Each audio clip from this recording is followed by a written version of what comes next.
এয়া সত্যব্ৰত বৰুৱা দাদাই আমাৰ অতি মৰমৰ, অতি আদৰৰ আৰু অতি শ্ৰদ্ধাৰ প্ৰদীপ দত্ত ছাৰক এখনি গামোচাৰে সন্মানিত কৰিছে।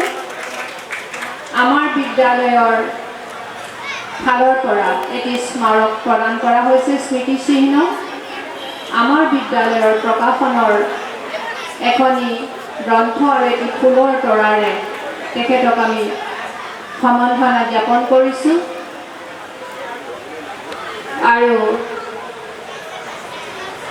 তেখেতৰ দীৰ্ঘ জীৱন আৰু সুস্বাস্থ্য আন্তৰিকতাৰে কামনা কৰিছোঁ। আমাৰ মাজত আপোনাক পাই আমি সঁচাই ঋণী। প্ৰদীপ দত্ত ছাৰক পুনৰবাৰ আমাৰ অন্তৰ ভৰা নমস্কাৰ জ্ঞাপন কৰিলোঁ।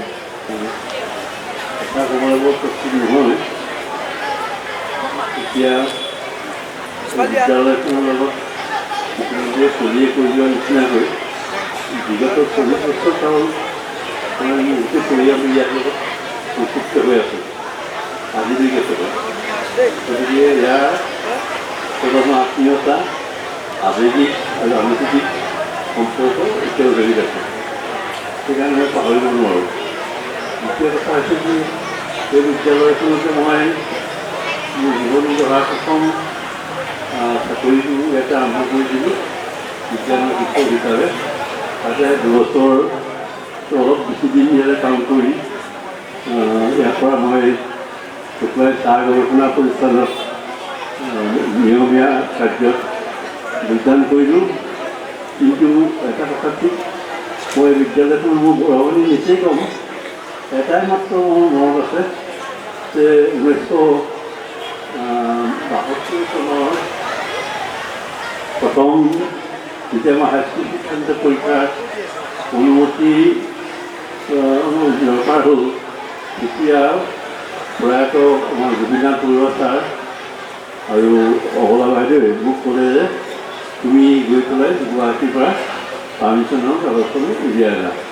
ত' মই গ'লোগৈ, গৈ তাত দুৰাতিমান থাকি এই কামটোকে কৰি আনি দিলোঁ আৰু সেইটো মোৰ মনত থকা কথা।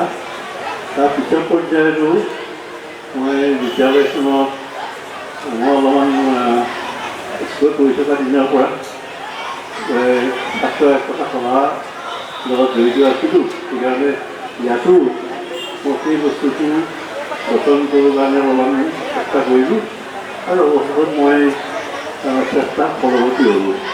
তেতিয়াই ছাত্ৰ একতা সভা বাধ্যভৱনত জন্ম হ'ল। গতিকে এতিয়া সেই বাধ্যভৱন এতিয়া পৰিস্ফুট হৈ সম্পূৰ্ণ এজোপা পূৰ্ণাংগ পথবৃক্ষলৈ পৰিণত হ'ল আৰু এতিয়া তাৰ প্ৰায় আমাৰ বহুতো কৃষি ছাত্ৰ ছাত্ৰী ওলাই দেশে বিদেশে তেওঁলোকে আমাৰ স্কুলখনৰ নামটো বহল কৰি আছে। গতিকে মই বেছি কথা নকওঁ, আপোনালোকে মোক মাতি আনি ইয়াত এই সন্মান দিয়াৰ কাৰণে মই বহুত ধন্যবাদ জনাইছোঁ, কৃতজ্ঞতা জ্ঞাপন কৰিছোঁ। আচলতে মই এইটো সা সন্মান হ'ব মই যোগ্য নহয়, মোটেই নহয়। আমি ষ্টুপিড কমন মেন। নাচিৰ এক্টৰে কৈছিল, এখন এখন চিনেমা চাইছিলোঁ, তাত প্ৰথম ডাইৰেক্টৰী কৈছে I am stupid common men, অৰ্থাৎ মই গোটেই সাধাৰণ মানুহ। সেই বাক্যটোৱে তেওঁ চিনেমাখনৰ ডাইৰেক্ট আৰম্ভ কৰিছিল। মই সেই কথাটোকে পুনৰাবৃত্তি কৰিছোঁ। মই একো জানো জ্ঞান তেনে সীমিত, যিটো জানো তাৰে কোনো ৰকম পেটে ভাতে খাই থকাৰ এটা ব্যৱস্থা কৰিলোঁ আৰু তাৰে জীৱনটো চলাই গৈ আছোঁ।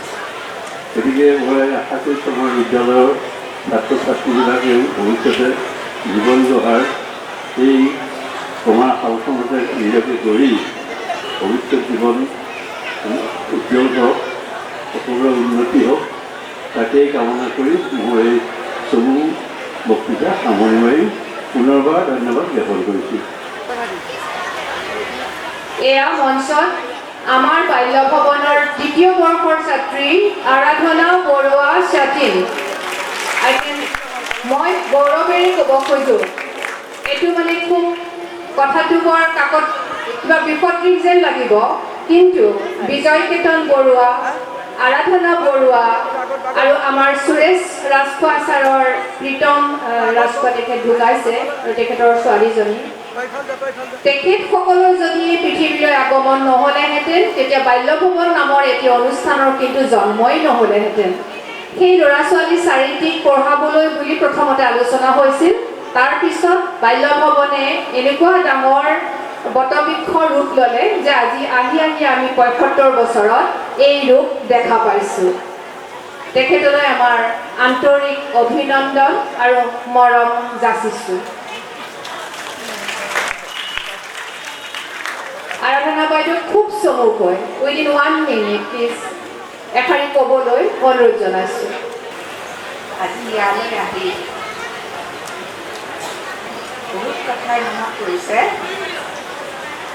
প্ৰথমতে মোৰ দেউতাৰ কথা মনত পৰিছে আৰু আমি নিজে পঢ়াৰ কথা মনত পৰিছে। গতিকে আপোনালোকে মোক ইমানখিনি সম্বৰ্ধনা জনোৱাৰ কাৰণে আপোনালোকক ধন্যবাদ জনালোঁ। আৰু কালি আমি যদিও আহি পাইছিলোঁ, আমি আহিব নোৱাৰিলেও আপোনালোকে বেয়া নাপাব। মোৰ অসমীয়া ভাষাটোতে কৈছোঁ, ইংৰাজীত নকওঁ, কাৰণ ইংৰাজী জনা খালি এজন, মানে ইংৰাজী অসমীয়া বুজি নোপোৱা খালি এজন মানুহেই আছে ইয়াত, মোৰ হাজবেণ্ড। তেওঁৰ পিছত মই ঘৰত ট্ৰান্সলেট কৰি দিম। গতিকে আপোনালোকক সকলোকে মই ধন্যবাদ জনাইছোঁ মোক মতাৰ কাৰণে, আৰু মই এইখিনিকে আপোনালোকে কৈ পেলাই মই আপোনাক কৈছোঁ ধন্যবাদ। Please come to this please. অতি গৌৰৱৰ কথা। আৰাধনা বাইদেউ আহিব বুলি আমি গম পাইছিলোঁ। তেখেতৰ লগতে যে মানে তেখেতৰ স্বামী ৰবাৰ্ট সতীশ ডাঙৰীয়া আমাৰ মাজত উপস্থিত থাকিব। আমি অতি গৌৰৱান্বিত হৈছোঁ তেখেতকো পায়। We are very much honoured for your graceful presence of the session. This is actually 75 years Maharaja Jayant, Oliver Maharaja Jayant, Platinum Jubilee of School. School was established in 1950, 10th November. We are celebrating year-long parade. This 8, 9, 8, 10, today is the last parade of Maharaja Jayant, Platinum Jubilee. We are greatly honored by your graceful presence.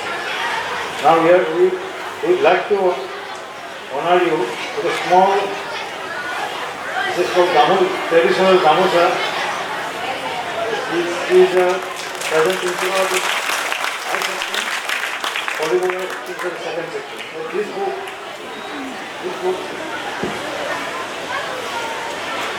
this book was published by one of our texts. History of Assam Company, the oldest tea company in the world. In the history of Assam Company, initially they wrote by H. Sen and Probas. And first publication was in the 1957.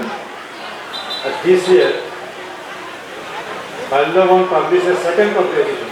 First edition was 1957. After second edition, it was published again. Only one copy was available in Tukla Tea Research Association. Only one copy was available. But our best 2008 batch, they took the responsibility to publish this book in the name of Baldavan. Thank you Nirupam Borua sir, and also a great thanks to Robert Shatin. Thank you very much. Thank you Aradhana Baidu.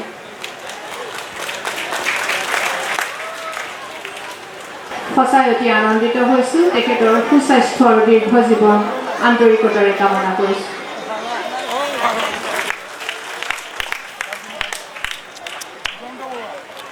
আমাৰ মাজত উপস্থিত আছে বিমান Barua sir.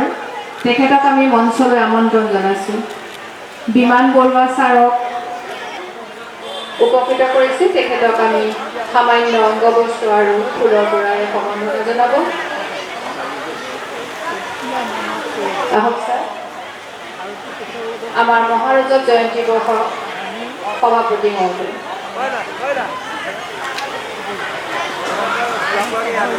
সকলোৱে এটি হাত তালি দিব।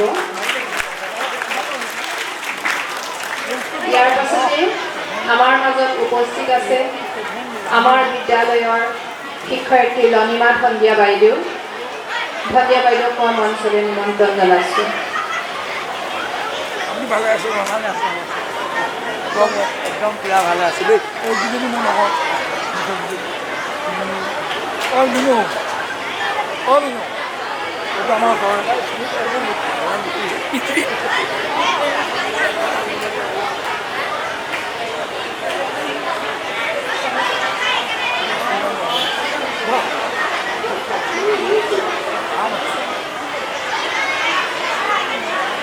মই এই আৰ্ট টিচাৰৰ সম্বন্ধত সৰুকৈ এটা কথা ক'ব খুজিছোঁ।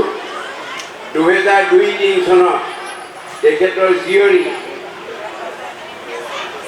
জয়শ্ৰী বৰুৱা গোটেই নৰ্থ ইষ্টৰ বেষ্ট আৰ্টিষ্ট হৈছিলে আৰু তেখেতক কলিকতাত এৱাৰ্ড দিয়া হৈছিলে। যদি দেউতাকলৈ দিবই লাগিব। অশেষ ধন্যবাদ।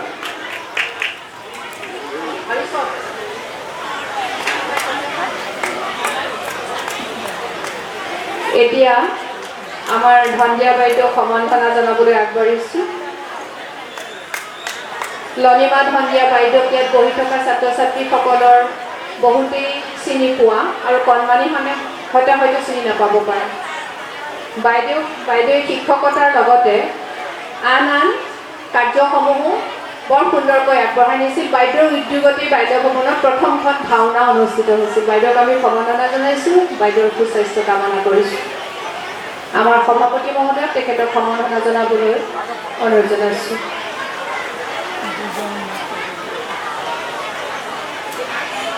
মঞ্চলৈ নিমন্ত্ৰণ জনাইছোঁ প্ৰণতি বৰুৱা বাইদেউ।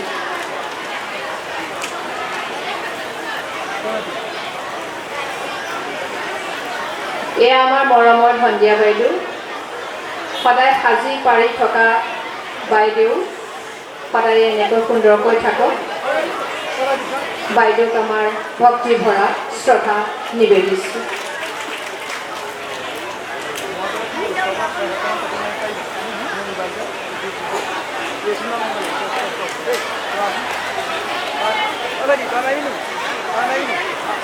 ধন্দিয়া বাইদেউৰ দীৰ্ঘ জীৱন আন্তৰিকতাৰে কামনা কৰিছোঁ।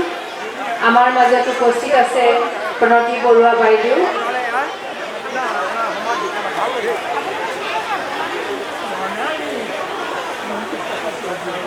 বাইদেউক আন্তৰিক ধন্যবাদ জনাইছোঁ। 2019 চনৰ ডিচেম্বৰ মাহত অৱসৰ গ্ৰহণ কৰা প্ৰণতি বাইদেউক আমি এটি সম্বৰ্ধনা জ্ঞাপন কৰিব খুজিছোঁ। ছাৰ,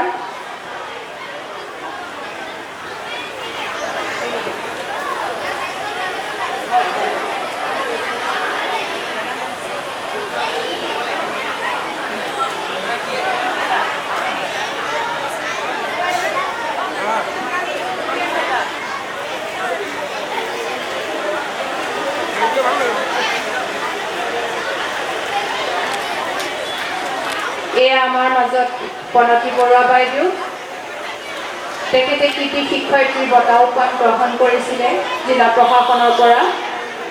তেখেতক আমাৰ মহাৰাজত জয়ন্তী উদযাপন সমিতিৰ তৰফৰ পৰা আন্তৰিক অভিনন্দন জ্ঞাপন কৰিছোঁ। তেখেতৰ সুস্বাস্থ্য কামনা কৰিলোঁ। আমাৰ মাজত উপস্থিত আছে প্ৰতিমা বাইদেউ। প্ৰতিমা বাইদেউক মঞ্চলৈ আহিবলৈ আমন্ত্ৰণ জনাইছোঁ।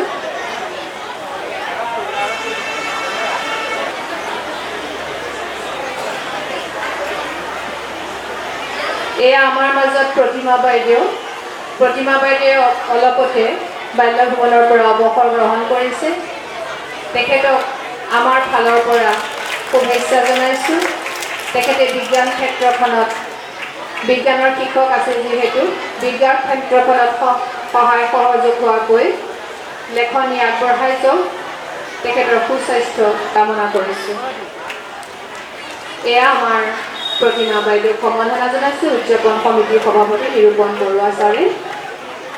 ধন্যবাদ বাইদেউ।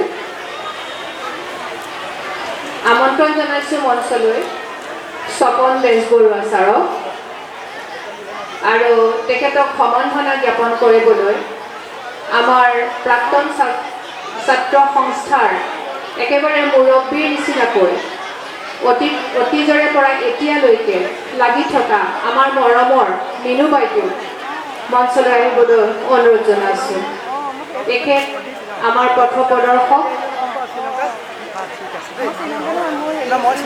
মিনু বাইদেউৰ গোটেই অনুষ্ঠানৰ অৰিহণা আচলতে ভাষাৰে বৰ্ণনা কৰিব নোৱাৰি। বাইদেউ স্বপন বেজবৰুৱা ছাৰ মূলতঃ বিজ্ঞানৰ শিক্ষক। আমাৰ এই মহাৰাজা জয়ন্তী বৰ্ষৰ যিখন প্ৰদৰ্শনী আপোনালোকে উপভোগ কৰিলে, এই প্ৰদৰ্শনীখনৰ সমস্ত দায়িত্ব স্বপন বেজবৰুৱা ছাৰে বহন কৰিছিল। তেখেতে যিটো ষ্ট্ৰেটেজি ঠিক কৰিছিল তাৰ ভিতৰত প্ৰদৰ্শনী সমিতিৰ অন্যান্য বিষয়ববীয়াসকলৰ নাম ল'বই লাগিব।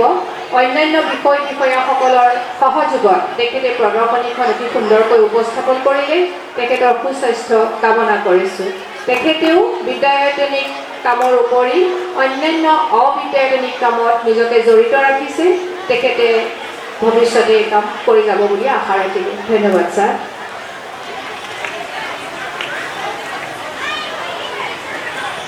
মঞ্চলৈ নিমন্ত্ৰণ জনাইছোঁ আমাৰ সকলোৰে প্ৰিয়, আমি গোহাঁই ছাৰ বুলি ক'বলৈহে ভাল লাগে। আহক ছাৰ।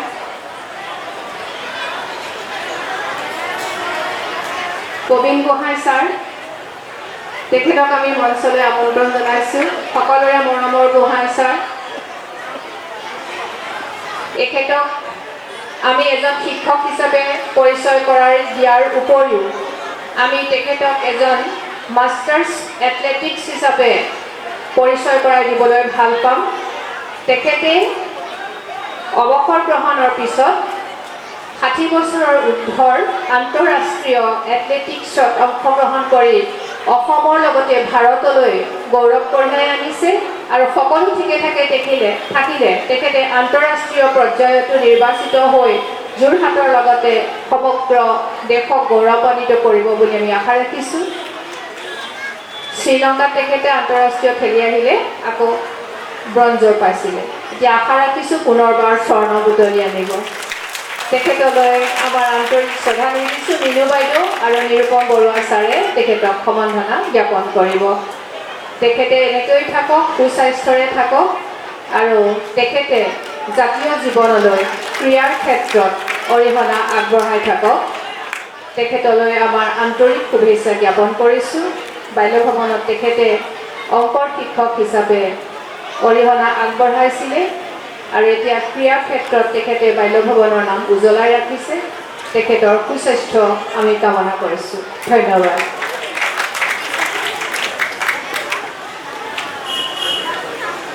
অতীজৰে পৰা বাল্যভৱনক কাৰ্যালয়ৰ ক্ষেত্ৰত সহায় কৰি কাৰ্যালয়ৰ সহায়ক হিচাপে অৱসৰ গ্ৰহণ কৰিলে।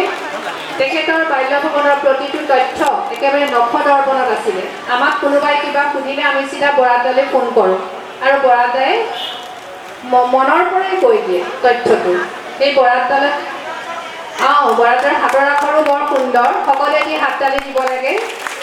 বিদ্যালয়খনিৰ অগ্ৰগতিত সকলোৰে আচলতে বহুত অৰিহণা থাকে, গতিকে এই ক্ষেত্ৰত বৰাদাৰ অৰিহণা অকল্পনীয়। তেখেতৰ সুস্বাস্থ্য কামনা কৰিছোঁ। আজি 10 নৱেম্বৰ আমাৰ বিদ্যালয়ৰ উপজাতি। আমাৰ বিদ্যালয়খন আজি ৭৫ বছৰীয়া হ'ল। তাৰ বাবে সংশ্লিষ্ট সকলোকে, ইয়াৰ লগত জড়িত সকলোকে আমি অভিনন্দন জনাইছোঁ আৰু এই মুহূৰ্তত এই মঞ্চৰ পৰা স্মৰণ কৰিছোঁ সকলো শিক্ষাগুৰু। আমাৰ আজিৰ অনুষ্ঠান আৰম্ভ কৰিবলৈ লৈছোঁ বিদ্যালয় সংগীতটো। এই বিদ্যালয় সংগীতটি আমাৰ বুকুৰ আপোনাৰ নিম্ন আৰু উচ্চ শ্ৰেণীৰ ছাত্ৰ ছাত্ৰীসকলে গীতটিৰ লগে লগে বিভিন্ন কাৰ্য প্ৰদৰ্শন কৰিবলৈ সাজু হৈছে আৰু গীতটি পৰিৱেশন কৰিব শিক্ষয়িত্ৰী তুলিকা গগৈ, চিত্ৰাণী ৰাজখন আৰু অষ্টম নৱম শ্ৰেণীৰ ছাত্ৰীসকলে।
ধন্যবাদ জনাইছোঁ গীতটি পৰিৱেশন কৰা শিক্ষয়িত্ৰী তুলিকা গগৈ, চিত্ৰাণী ৰাজখোৱা আৰু অষ্টম আৰু নৱম শ্ৰেণীৰ ছাত্ৰীসকলেহে। লগতে আপোনালোকে দেখিছে নিম্ন আৰু উচ্চ শ্ৰেণীৰ ছাত্ৰ ছাত্ৰীসকলে তেওঁলোক ইমানেই কোমল অন্তৰৰ, তেওঁলোক ইমানেই শিশুসুলভ যে গীতটি শেষ হোৱাৰ পিছতে তেওঁলোকে নিজৰ কাৰ্য প্ৰদৰ্শন কৰি আছে। ছাত্ৰ ছাত্ৰী বুলি ক'লে আমি বৰ্তমান আৰু প্ৰাক্তন সকলোকে সামৰি ক'বলৈ ভাল পাওঁ আৰু সুধি ভাল পাওঁ। বাল্যভৱন যোৰহাট, মানৱ গঢ়াৰ কমাৰখান। এই কমাৰখানে চন্দ্ৰকান্ত সন্দিকৈ ভৱনৰ পৰা যি যাত্ৰা আৰম্ভ কৰিছিল 1950 চনত, সেই যাত্ৰা এই চৌহদত ৭৫ বছৰীয়া হ'ল। মহাৰাজক জয়ন্তী উদযাপনৰ সামৰণি অনুষ্ঠানৰ আজি মুকলি সভা। আপোনালোকৰ সহায় সহযোগ আৰু উপস্থিতিয়ে আমাক আপ্লুত কৰিছে। আমি আশা ৰাখিছোঁ বাকী থকা সকলো অনুষ্ঠানতে আপোনালোকৰ সহায় সহযোগিতা এনেদৰে আমি লাভ কৰি যাম। এই মুহূৰ্তত আমি সকলোৱে স্মৰণ কৰিছোঁ বৰবায়ু প্ৰমুখ্যে আমাৰ শিক্ষাগুৰুসকলে, যাৰ হাতত ধৰি বাল্যভৱনে কেৱল শিক্ষা জগততেই নহয়, আচলতে সামাজিক ক্ষেত্ৰতে বৰঙণি যোগাই উপযুক্ত মানৱ সম্পদ তৈয়াৰ কৰি এনেদৰে সমাজলৈ বৰঙণি আগবঢ়ালে যে সমাজৰ বিভিন্ন ক্ষেত্ৰত বাল্যভৱনৰ পৰা শিক্ষা লাভ কৰা ছাত্ৰ ছাত্ৰীসকল উজলি উঠিছে। আমাৰ শিক্ষকসকলে দেখুৱাই যোৱা আদৰ্শ প্ৰতিজন বাল্যভৱনৰ ছাত্ৰ ছাত্ৰীয়ে ভৱিষ্যত প্ৰজন্মৰ বাবে উদাহৰণ হৈ থিয় দিয়াৰ লগতে সমাজখনক নিজে আগবাঢ়ি যোৱাৰ লগতে সমাজখনকো আগবঢ়াই লৈ যোৱাত সহায় কৰিছে।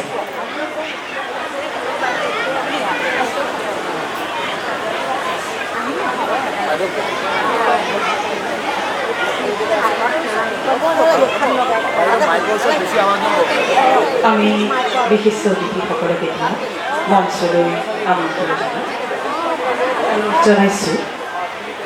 ছাত্ৰ একতা সভাৰ সদস্যসকল, সাধাৰণ সম্পাদক, সহসাধাৰণ সম্পাদক নিশাৰাণী শইকীয়া, শুভাংকৰা বৰা, অভিজ্ঞান বৰা, অনিমেষ বৰা আমাৰ অতিথিসকলক আগবঢ়াই আনে সম্ভাষণ জনোৱা কাৰ্যত যাতে সহায় কৰে।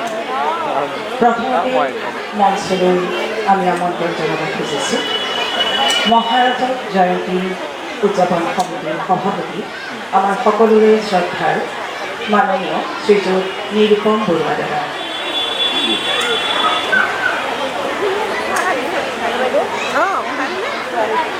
তেখেতক আমি ইমান দিনে তেখেতে যি গুৰু দায়িত্ব বহন কৰিছে তাৰ বাবে শ্ৰদ্ধা আৰু কৃতজ্ঞতাৰ চিনস্বৰূপে এখনি ফুলাম গামোচাৰে এয়া সম্ভাষণ জনাব খুজিছোঁ।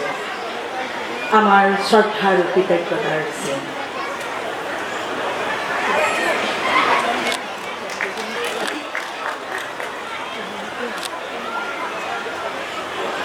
ইয়াৰ পিছতেই মই মঞ্চলৈ আগবঢ়াই দিবলৈ অনুৰোধ জনাইছোঁ। নিৰ্দিষ্ট বক্তা হিচাপে আমি আমন্ত্ৰণ জনাওঁ লখিমপুৰ বিশ্ববিদ্যালয়ৰ উপাচাৰ্য ডক্টৰ মুকুল চন্দ্ৰ বৰা ছাৰক। তেখেতকো আমাৰ ছাত্ৰসকলে আগবঢ়াই নিব।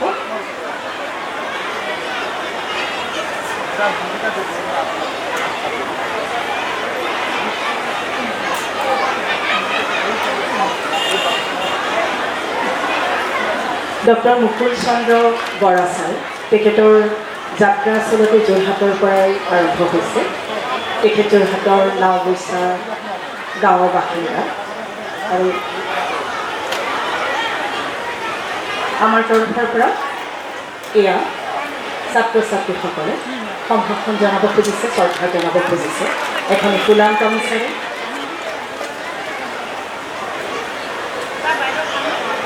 আমাৰ মহাৰাজা জয়ন্তীৰ চিহ্ন সম্বলিত এটি স্মাৰকেৰে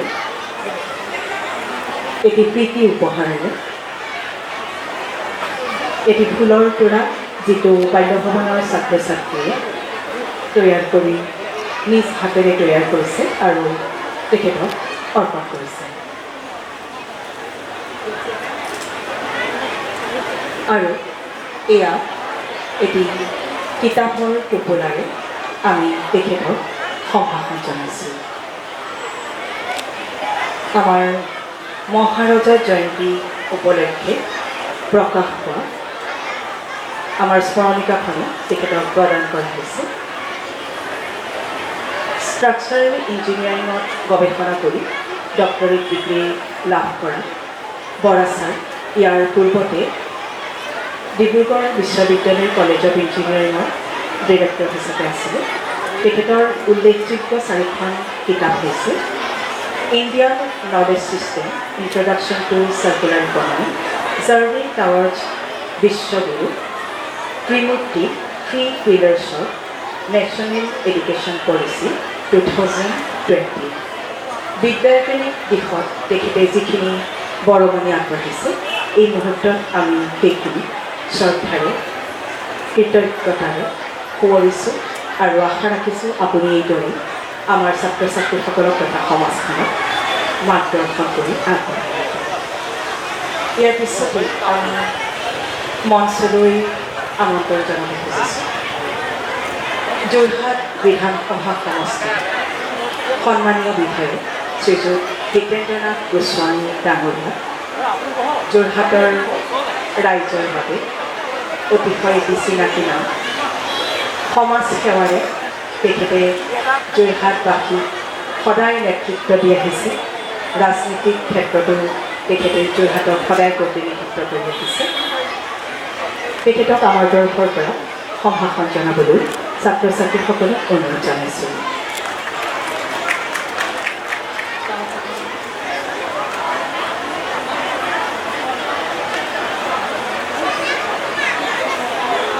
এখন ফুলাম গামোচাৰে এয়া বিশিষ্ট অতিথি শ্ৰীযুত হিতেন্দ্ৰনাথ গোস্বামী ডাঙৰীয়াক সম্ভাষণ জনাইছোঁ।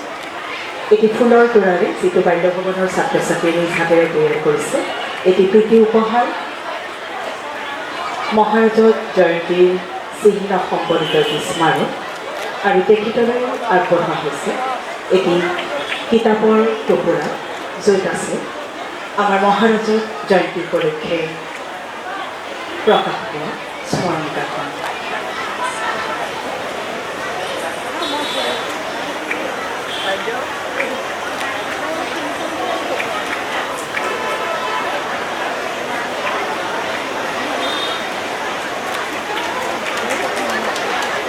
তিনিগৰাকী মাননীয় অতিথিলৈ আমি আদৰণি জনাওঁ আহক এজাউৰি জোৰদাৰ হাত চাপৰিব।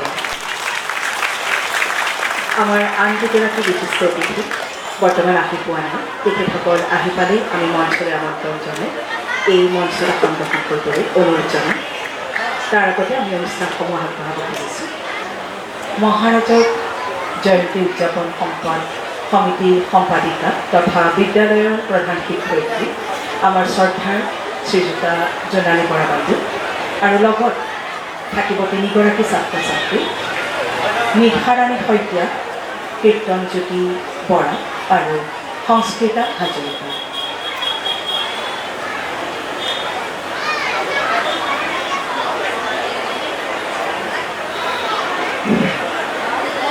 বাল্যভৱন বিদ্যালয়ৰ মহাৰাজত জয়ন্তীৰ আজি তৃতীয়টো দিন আৰু তৃতীয়টো দিনৰ আজি চতুৰ্থ কাৰ্যসূচী মুকলি সভা। এই মুকলি সভাত সভাপতিত্ব কৰা মাননীয় সভাপতি মহোদয়, নিৰ্দিষ্ট বক্তাৰূপে আমি নিমন্ত্ৰণ কৰা ডক্টৰ মুকুল বৰা আৰু আমাৰ যোৰহাট সমষ্টিৰ বিধায়ক মহোদয় মাননীয় হিতেন্দ্ৰনাথ গোস্বামীকে প্ৰমুখ কৰি বাল্যভৱন বিদ্যালয়ৰ প্ৰেক্ষাগৃহত উপবিষ্ট সকলোকে মান্যানুসাৰে বাল্যভৱন বিদ্যালয়ৰ পৰিয়ালবৰ্গৰ তৰফৰ পৰা এই পবিত্ৰ মুহূৰ্তত সশ্ৰদ্ধ প্ৰণাম, সম্ভাষণ, শুভেচ্ছা জ্ঞাপন কৰিছোঁ। 1950 চনৰ 10 নৱেম্বৰত জন্ম লাভ কৰা বাল্যভৱনে ৭৫টা বছৰ অতিক্ৰম কৰিলে। প্ৰয়াত সুধীৰ চন্দ্ৰ বৰুৱা, প্ৰয়াত সতীশ চন্দ্ৰ ৰাজখোৱা আৰু আমাৰ সকলোৰে পূজনীয় অবলা বুঢ়াগোহাঁই বাইদেউৰ সবল নেতৃত্বত গঢ়ি উঠা বাল্য ভৱনখন আজিও যাতে মানৱ সমাজত অসমৰ শৈক্ষিক জগতত জিলিকি থাকে তাৰ বাবে আপোনালোকে আশীৰ্বাদ কৰিব। আমি সমূহ শিক্ষক শিক্ষয়িত্ৰী ছাত্ৰ ছাত্ৰী অভিভাৱক আৰু আমাৰ অগ্ৰজসকলৰ আদৰ্শ কৰ্মপ্ৰেৰণা সকলোৰে আশীৰ্বাদ শিৰত লৈ বৰবাইদেউৰ সপোনৰ বাল্য ভৱনখন সদায় যাতে জাকত জিলিকা কৰি ৰাখিব পাৰোঁ। মই ইমানতে মোৰ আদৰণি ভাষণ সমাপ্ত কৰিছোঁ আৰু আদৰণি ভাষণ আপোনালোকক আগবঢ়াব আমাৰ ছাত্ৰ ছাত্ৰীসকলে নিশাৰাণী শইকীয়া, সংস্কৃতা হাজৰিকা আৰু কীৰ্তনজ্যোতি বৰাই। ধন্যবাদ। আদৰ জ্যোতিৰে জ্যোতিৰ্ময়, প্ৰীতিৰ স্মৃতিৰে মধুময়, আমাৰ প্ৰাণত জিলিকি থকা এই আজিৰ বাল্য ভৱন। আজিৰ মহাৰথ জয়ন্তী আমি জনাওঁ সবাকে স্বাগতম। নমস্কাৰ, শ্ৰদ্ধাস্পদ সুধীবৃন্দ, জয় জয়তে আজিৰ এই পবিত্ৰ ফলত বাল্য ভৱন পৰিয়ালবৰ্গৰ হৈ আপোনালোক সকলোলৈকে আন্তৰিক সম্ভাষণ তথা সশ্ৰদ্ধ প্ৰণিপাত জ্ঞাপন কৰিছোঁ। 1947 চনত ভাৰতবৰ্ষই স্বাধীনতা লাভ কৰাৰ 3 বছৰৰ পিছতেই অৰ্থাৎ 1950 চনৰ 10 নৱেম্বৰ তাৰিখে যোৰহাট নগৰৰ মাছমজিয়াত প্ৰতিষ্ঠা হৈছিল এক ঐতিহ্যমণ্ডিত অনুষ্ঠান বাল্য ভৱন। মন্তেশ্বৰী শিক্ষা পদ্ধতিৰে এখন আদৰ্শ তথা আগশাৰীৰ বিদ্যালয় বাল্য ভৱনে ইয়াৰ জন্ম লগ্নৰ পৰাই শত সহস্ৰ মানৱ সম্পদ তথা সমাজৰ অনেকজন প্ৰতিষ্ঠিত ব্যক্তি গঢ়ি তোলাৰ ক্ষেত্ৰত উল্লেখনীয় ভূমিকা পালন কৰি আহিছে। এই প্ৰতিষ্ঠিত শিক্ষানুষ্ঠানখনিক আধুনিক যুগৰ সৈতে খাপ খাব পৰাকৈ ছাত্ৰ ছাত্ৰীসকলক প্ৰস্তুত কৰি তোলা হয়। সীমাহীন দিগন্তৰ বুকুত বিস্তাৰিত অনেক জ্ঞানৰ মুকুতা ছাত্ৰ ছাত্ৰীসকলৰ মাজলৈ কঢ়িয়াই আনি বহুতো চিৰালোকিত সত্তাক প্ৰতিষ্ঠা কৰা জ্ঞানৰ মন্ত্ৰী বাল্য ভৱনে আজি অগৌৰৱেৰে ৭৫টা বৰ্ষ অতিক্ৰম কৰিলে। সঁচাই আমি এনে এটি শিক্ষানুষ্ঠানৰ সৈতে জড়িত হোৱাৰ সুযোগ লাভ কৰি অতি সৌভাগ্যৱান। তদুপৰি ৭৫ বছৰৰ পূৰ্বৰ দিনে ব্যতিক্ৰমী আৰু অতি দূৰদৰ্শী চিন্তাধাৰা অতুলনীয় আৰু প্ৰশংসনীয় নহয়নে? গতিকে আজিৰ এই আকাশতে বাল্য ভৱনৰ প্ৰতিষ্ঠাকালৰ সৈতে জড়িত সেই মহান শিক্ষাপ্ৰতিসকলৰ লগতে প্ৰতিজন শিক্ষাগুৰুক আজি শ্ৰদ্ধাৰে স্মৰণ কৰিছোঁ।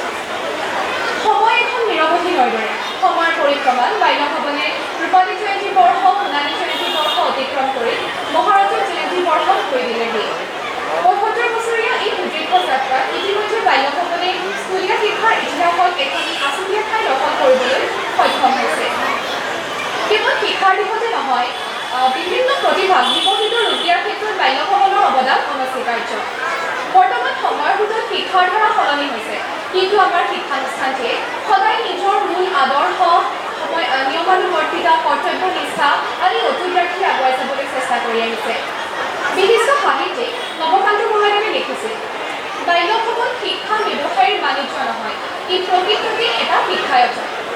বাল্য ভৱনৰ স্বাভিমান, গৰিমা, ঐতিহ্যই ইয়াৰ চৌহদ চিৰদিন নিৰ্মাণ কৰি ৰাখিছে আৰু আমি আশা কৰিছোঁ আজিৰ এই শুভক্ষণত সকলোৰে শুভাশীষ লৈ বাল্য ভৱনে ইয়াৰ ভৱিষ্যত যাত্ৰা আৰু অধিক ফলপ্ৰসূ কৰি তুলিব তথা আমাক একো একোজন সুনাগৰিকৰূপে প্ৰতিষ্ঠিত কৰাত সক্ৰিয় ভূমিকা পালন কৰি যাব। এই পবিত্ৰ অনুষ্ঠানটি চিৰকাললৈ প্ৰদীপ্ত হৈ থকাৰ লগতে তথা ইয়াৰ গৌৰৱ অক্ষুণ্ণ থকাৰ শুভকামনাৰে আৰু শেষত পুনৰবাৰ সকলোলৈকে মোৰ অন্তৰৰ পৰা শ্ৰদ্ধা জ্ঞাপন কৰি মোৰ বক্তব্য ইমানতে সামৰণি মাৰিছোঁ। ধন্যবাদ। জয় বাল্য ভৱন। Good morning to everyone present here. We offer a very warm and loving welcome to each and every esteemed guest present today at the premise of Bailya Bhavan on the occasion of its Platinum Jubilee celebration. On November 10th in 1950, and it is 75 years ago, at the premise of historical Chandrakanta Bhavan, our Bailya Bhavan was born. Today, we have the privilege to remember with honor late Sudhir Chandra Barwa, late Suresh Chandra Rajpal, and of course, our beloved Barbaido Obala Kuhan, and many others whose dream and hardship made it possible that today we are standing here with pride. November 10th of 2025 is the 75th birth ceremony of Bailya Bhavan, and we are celebrating it for 3 days with multi-hued programs and joy. For the students and teachers of Bailya Bhavan, whether of the present or the alumni. This place is not only a school, but a nostalgia we all long for. Therefore today, both old and new, from different parts of not only Assam or India, from abroad too, are gathering here and welcoming one another with pride. We all will cherish this day forever. It is the occasion where we seek your best wishes and blessings so that we can keep Balya Bhavan illuminated forever in the society. Our wish is that our Balya Bhavan will be at the top forever as the best Assamese medium school in Assam. Again, best wishes to you all. Thank you, Jayatu Balya Bhavan.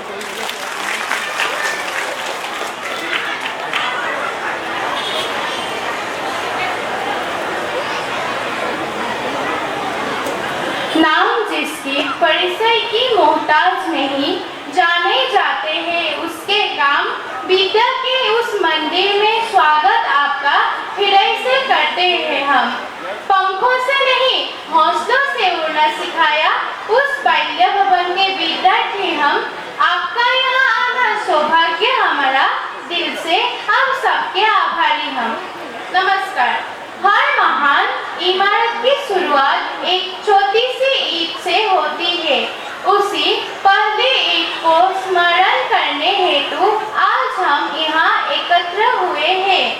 हमारे बीच बड़बाइयों के नाम से परिचित परम पूजनीय अबोला गोहाई जी, स्वर्गीय सुधीर चंद्र बरुआ जी, स्वर्गीय सुरेश चंद्र राजखा जी तथा कई विशिष्ट व्यक्तियों ने 1950 ईस्वी के 10 नवंबर पर हमारा विद्यालय की नींव रखी थी। आज हम उन सभी व्यक्तियों का नमन करते हैं जिनकी कठोर परिश्रम तथा कोशिश के बल पर आज हम इस गौरवमय क्षण को प्राप्त करने में सक्षम हुए। बाल्य भवन हमारा गौरव, हमारा स्वाभिमान, हमारा आवेश। आज हमारे बाल्य भवन का 75वें वर्षगांठ है। इस अवसर पर हम आप सभी से आशीष चाहते हैं ताकि पिछले 75 सालों की तरह आने वाले समय में भी हमारा विद्यालय अपनी गरिमा और सम्मान से उज्जवल रहे। अंत में बाल्य भवन के पूरे परिवार की तरफ से आप सभी को इस प्रांगण में स्वागत करते हैं। धन्यवाद।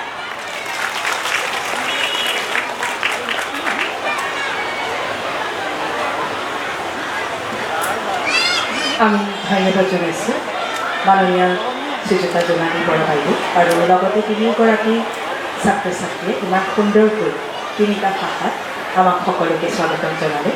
নিহাৰাণী শইকীয়া, বিদ্যজ্যোতি বৰা আৰু সংস্কৃতা হাজৰিকা, তোমালোক তিনিওলৈ আমাৰ মৰম আৰু শুভেচ্ছা জনাইছোঁ। ইয়াৰ পিছতেই মহাৰাজক জয়ন্তী গীতটি পৰিৱেশন কৰিবলৈ অনুৰোধ জনাইছোঁ পঞ্চম, সপ্তম, অষ্টম আৰু নৱম শ্ৰেণীৰ ছাত্ৰ ছাত্ৰীসকলক।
সপ্তম অষ্টম আৰু নৱম শ্ৰেণীৰ ছাত্ৰ ছাত্ৰীসকলক আমি ধন্যবাদ জনাইছোঁ।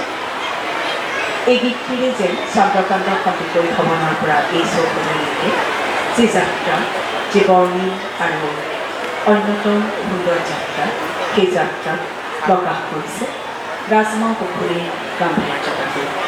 ইয়াৰ পিছতেই অনুৰোধ জনাইছোঁ আজি আমি নিৰ্দিষ্ট বক্তা হিচাপে আমন্ত্ৰণ জনাওঁ আমাৰ বিশিষ্ট অতিথি লখিমপুৰ বিশ্ববিদ্যালয়ৰ মাননীয় উপাচাৰ্য ডক্টৰ মুকুল চন্দ্ৰ বৰা ছাৰক তেখেতৰ ভাষণটি প্ৰদান কৰিবলৈ। এই মুকলি সভাৰ যোৰহাট বিধানসভা সমষ্টিৰ সন্মানীয় বিধায়ক শ্ৰী হিতেন্দ্ৰনাথ গোস্বামী ডাঙৰীয়া, মহাৰজত জয়ন্তী উদযাপন সমিতিৰ সভাপতি নিৰুপম বৰুৱা ডাঙৰীয়া, উদযাপন সমিতিৰ সমূহ কাৰ্যকৰ্তা, মোৰ সন্মুখত বহি থকা সন্মানীয় ব্যক্তিসকল, এতিয়া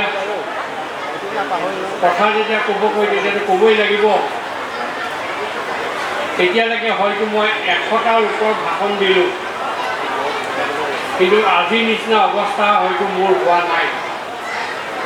কাৰণ সকলোৱে জানে যে সকলো ঠাইত কথা কোৱাটো অলপমান সহজ, কিন্তু যোৰহাটৰ কথা কোৱাটো অকণমান টান। আৰু মই যিহেতু যোৰহাটীয়া, গতিকে চেষ্টা সম্পূৰ্ণ অব্যাহত থাকিব যাতে আপোনালোকক মই ক'বলগীয়া কথাখিনি কওঁ। মূলতঃ মই 4টা বিষয়ৰ ওপৰত আপোনালোকক অকণমান সাব্যকভাৱে কৈ যাওঁ। আপোনালোকে তাৰপিছত পঢ়িলেও গোটেই বিষয়বস্তুখিনি গম পাব। প্ৰথমটো হ'ল যে সংস্কৃতিৰ মাজত বিজ্ঞান, দ্বিতীয়টো হ'ল ৰাষ্ট্ৰীয় শিক্ষানীতি 2020 আৰু তাৰ আচল অৰ্থ, আৰু তৃতীয়তে ক'ম কেনেকৈ মানুহ স্বাৱলম্বী হ'ব লাগে বা আমাৰ উঠি অহা প্ৰজন্ম কেনেকৈ স্বাৱলম্বী হ'ব লাগে, আৰু চতুৰ্থতে ক'ম যে এখন শিক্ষানুষ্ঠানৰ ক্ষেত্ৰত এলামনি আৰু এতিয়া বৰ্তমান থকা যিখিনি ছাত্ৰ ছাত্ৰী তাৰ মাজত তেনেকুৱা সম্পৰ্ক হ'লে অনুষ্ঠানটো আগবাঢ়ি যাব পাৰে। প্ৰথমে হ'ল যে 75 বছৰ বয়স হ'ল এখন বিদ্যালয়ত। মানুহ বুঢ়া হ'লে কাম কৰাৰ ক্ষমতা কমি আহে, আৰু শিক্ষানুষ্ঠান যিমান বুঢ়া হ'ব সিমান তাৰ কাম কৰাৰ ক্ষমতা বাঢ়ি যায়। গতিকে মানুহ আৰু শিক্ষানুষ্ঠানৰ মাজত সেইটোৱেই পাৰ্থক্য। আজি অক্সফৰ্ড, কেম্ব্ৰিজ, ইউনিভাৰ্চিটি অফ বোলাংগো ইত্যাদি কিমান বছৰ হ'ল হয়তো গণিব অসুবিধা হৈ যাব পাৰে, কিন্তু সেই বিশ্ববিদ্যালয় আজি তাৰিখত যেনেকুৱা ধৰণে যিমান ধৰণে মানুহক বৰঙণি আগবঢ়াই পাইছে সেই বৰঙণিটো জন্ম সময়ত নাছিল। গতিকে এই ক্ষেত্ৰত এই অনুষ্ঠানৰ পৰা শিক্ষালৈ যোৱা আৰু অনুষ্ঠানক শিক্ষকতাৰ এটা পেচা হিচাপে লৈ, আৰু লগত নিচা, অৰ্থাৎ আমাৰ দিনত আমি পোৱা শিক্ষকসকলৰ 2টা গুণ আছিলে। প্ৰথমটো হ'ল নিচা আৰু পিছৰটো হ'ল পেচা। নিচা হ'লে মানুহে দিনে ৰাতিয়ে কাম কৰে, আৰু পেচা হ'লে মানুহে কেৱল 8 ঘণ্টা কাম কৰিব, বাকী সময়ত কাম নকৰে। গতিকে হয়তো আজি বাল্যভৱনৰ এই অৱস্থাটো সেই নিচাগতভাৱে যিসকল শিক্ষক শিক্ষয়িত্ৰী ইয়াত কাম কৰিছিলে তেখেতসকলৰ বৰঙণিৰ কাৰণে আজি বাল্যভৱনৰ ল'ৰা ছোৱালীয়ে গোটেই বিশ্বত নাম অৰ্জন কৰিব পাৰিছে। মই নাম নকওঁ, আমাৰ লগত ইঞ্জিনিয়াৰিং পঢ়াৰ সময়ত কেইবাটাও বাল্যভৱনৰ ল'ৰা আছিলে, নামবিলাক ক'ব বিচৰা নাই, ক'ত আছে সেইবিলাক আপোনালোকেও জানে। গতিকে সেইবিলাক কৈ মই সময় নষ্ট কৰিব বিচৰা নাই। এতিয়া কথা হ'ল যে আমি কিবা এটা যেতিয়া ঘৰত উৎসৱ পাতোঁ তেতিয়া আমাৰ ঘৰত এটা নাম প্ৰসংগ বা তেনেকুৱা এটা ব্যৱস্থা আমি হাতত লওঁ। নাম গোৱাৰ সময়ত শংকৰদেৱে উলিয়াই যোৱা ৰীতি নীতি পৰম্পৰা অনুসৰি আমি জানো যে এখন শৰাই সজোৱা হয়, শৰাই সজোৱা এটা ব্যৱস্থা থাকে, আৰু শৰাইত থাকে 5 বিধ ফল আৰু 2 বিধ বুট মগু, অৰ্থাৎ 7 বিধ থাকে। শংকৰদেৱে কৈ যোৱা আজি 500 বছৰ বেছি হ'ল, আমি তাত বিজ্ঞান বিচাৰি নাপালোঁ, আমি এটা কাষ্টম বা এটা ধাৰাবাহিকতা মেইনটেইন কৰি আমি এতিয়াও সেই 5 বিধ ফল মূল আৰু লগত 2 বিধ বুট মগু আমি দিওঁ। সেই বস্তুটোৱেই যেতিয়া ৱেষ্টাৰ্ণ ইউনিয়নৰ মানুহে গম পালে, মোবাইল থাকিলে চাৰ্চ কৰি যাব, নহ'লে মোক ক'ব, যদি ভুল তথ্য দিওঁ তেতিয়াহ'লে কাইলৈ পৰা কথা কোৱা বন্ধ। আপোনালোকে বিচাৰি চাওক, সেই কনচেপ্টটোৰ নাম হৈছে it A rainbow. It A rainbow অৰ্থাৎ 7 বিধ বস্তু খাওক আৰু আপুনি স্বাস্থ্য বজাই ৰাখক। আমাৰ শংকৰদেৱে আজিৰ পৰা কিমান বছৰ আগত দি গ'ল, আমি কিন্তু তাক কাষ্টমছৰ পৰা আহি আমি তাক বিজ্ঞান বিচাৰি নাপালোঁ। আমাৰ ইমান বছৰ হয়তো আমি পোৱাও নাই। আৰু নৰ্থ লখিমপুৰ বিশ্ববিদ্যালয় জইন কৰাৰ পিছত মোৰ এটাই কাম যে কেনেকৈ কাষ্টমছক বিজ্ঞানলৈ কনভাৰ্ট কৰিব পাৰি আৰু মানুহৰ মাজত, আমাৰ অসমীয়া মানুহৰ মাজত যিটো সংস্কৃতিৰ ভিতৰত বিজ্ঞান সোমাই আছে, তাক কেনেকৈ বিশ্ব দৰবাৰত প্ৰতিষ্ঠা কৰিব পাৰি। জাতি তেতিয়াই বাচিব যেতিয়া আপোনাৰ নাম বিশ্ব দৰবাৰত প্ৰফুল্লিত হৈ থাকে। গতিকে সেইটো এটা বস্তু হয়তো আপোনালোকে চাওক, আকৌ চাওক, ইট এ ৰেইনবো। যদি নাপায় মোক ক'ব, মই ইয়াত বহি আছোঁ কিছু সময়লৈকে। তাৰপিছত আমাৰ মানুহ যেতিয়া ঢুকাই যায়, অৰ্থাৎ ঘৰৰ পৰা কোনোবা দিনা মৃত্যু হয়, তেতিয়া আমাৰ 3 দিনৰ এটা ব্ৰত কৰা যায়। অৰ্থাৎ কোনো খোৱা বোৱা নকৰি উপবাসত থকা এটা ব্যৱস্থা আছে। শেহতীয়াভাৱে 2008 চনৰ পৰা 2025 ভিতৰত চাইনিজ বৈজ্ঞানিকে গৱেষণা কৰি উলিয়াইছে যে 72 ঘণ্টা যি এজনৰ উপবাসে থাকে, তেওঁ ইমিউনিটি ছিষ্টেম ৰিজেনেৰেট হয়। আৰু আমি কৰোণাৰ সময়ত কেৱল খালোঁ। গতিকে আমাৰ আৰু ছিষ্টেম ক'ৰ পৰা ৰিজেনেৰেট হ'ব? ছিষ্টেম দিনে দিনে তললৈ গৈ থাকে।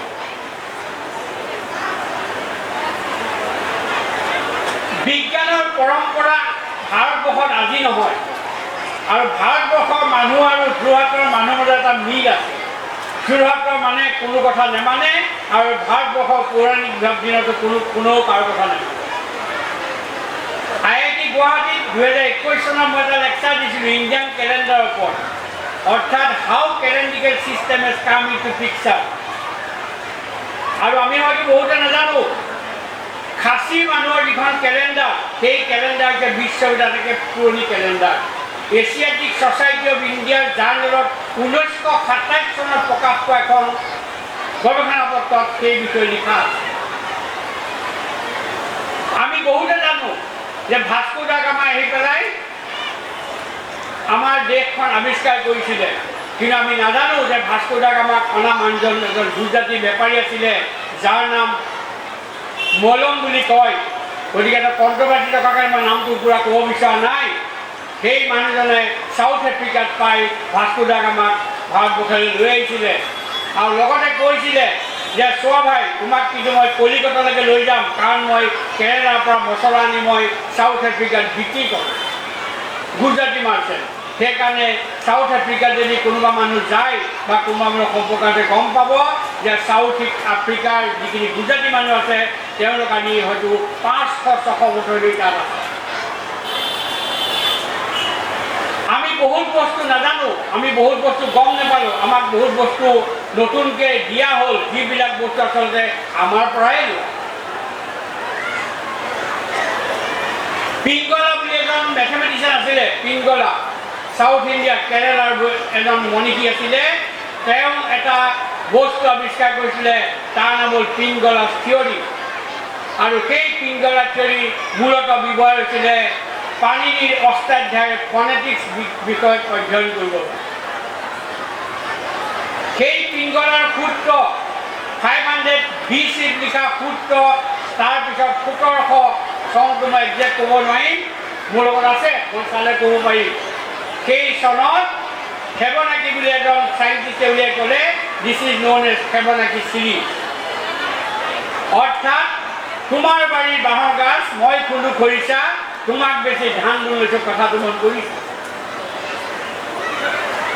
হেনৰি থমাছ কলেজ গ্ৰুপ, এজন বিদগ্ধ মেথমেটিচিয়ান, FRS, fail' of royal society, আজি নহয় 19 শতিকাৰ এজন মেথমেটিচিয়ান। তেওঁ এখন কিতাপ লিখিছে কিতাপখন আজিকালি ৰিপ্ৰিণ্ট হৈ ওলাইছে, কিনি ল'ব, পঢ়িব, গম পাব। লিখা আছে তাত mathematics mensuration algebra from Indian mathematics, অৰ্থাৎ ভাৰতৰ মানুহৰ গণিতৰ জ্ঞান কিমান আছিলে সেই কিতাপখন পঢ়িলে আপোনালোকে অনুমান কৰিব। 2018 চনত ইউনিভাৰ্চিটি অফ উটাপালা ছুইডেনৰ এজন বৈজ্ঞানিক মেথমেটিচিয়ান আল হামছি, তেখেতৰ 20 পেজৰ এখন গৱেষণা পত্ৰ আছে। তাত লিখা আছে ইকুৱেশ্যন ছলভিং ইন ইণ্ডিয়ান মেথমেটিক্স, অৰ্থাৎ ভাৰতৰ মানুহে ইকুৱেশ্যন ছল্ভ কৰিবৰ কাৰণে শিকাইছিলে। আমি কেৱল বুজিলোঁ যে কেৱল শ্ৰীধৰ আচাৰ্যহে আমাক শিকাইছিলে আৰু বাকীবিলাক নাছিলে। বহুত মনীষী আমাক শিকাই থৈ গৈছিলে, আমি গমেই নাপাওঁ। আমাৰ ইয়াত থকা যিমান শাক পাচলি শাক যিবিলাক আমি কওঁ, দোল বন খাওক, মানিমুনি খাওক, মাটিকান্দুৰি খাওক, বন জালুক খাওক আৰু কিবা কিবি বহুত আমি খাবলৈ কওঁ, আমাৰ বেমাৰ ভাল হ'ব বুলি কওঁ।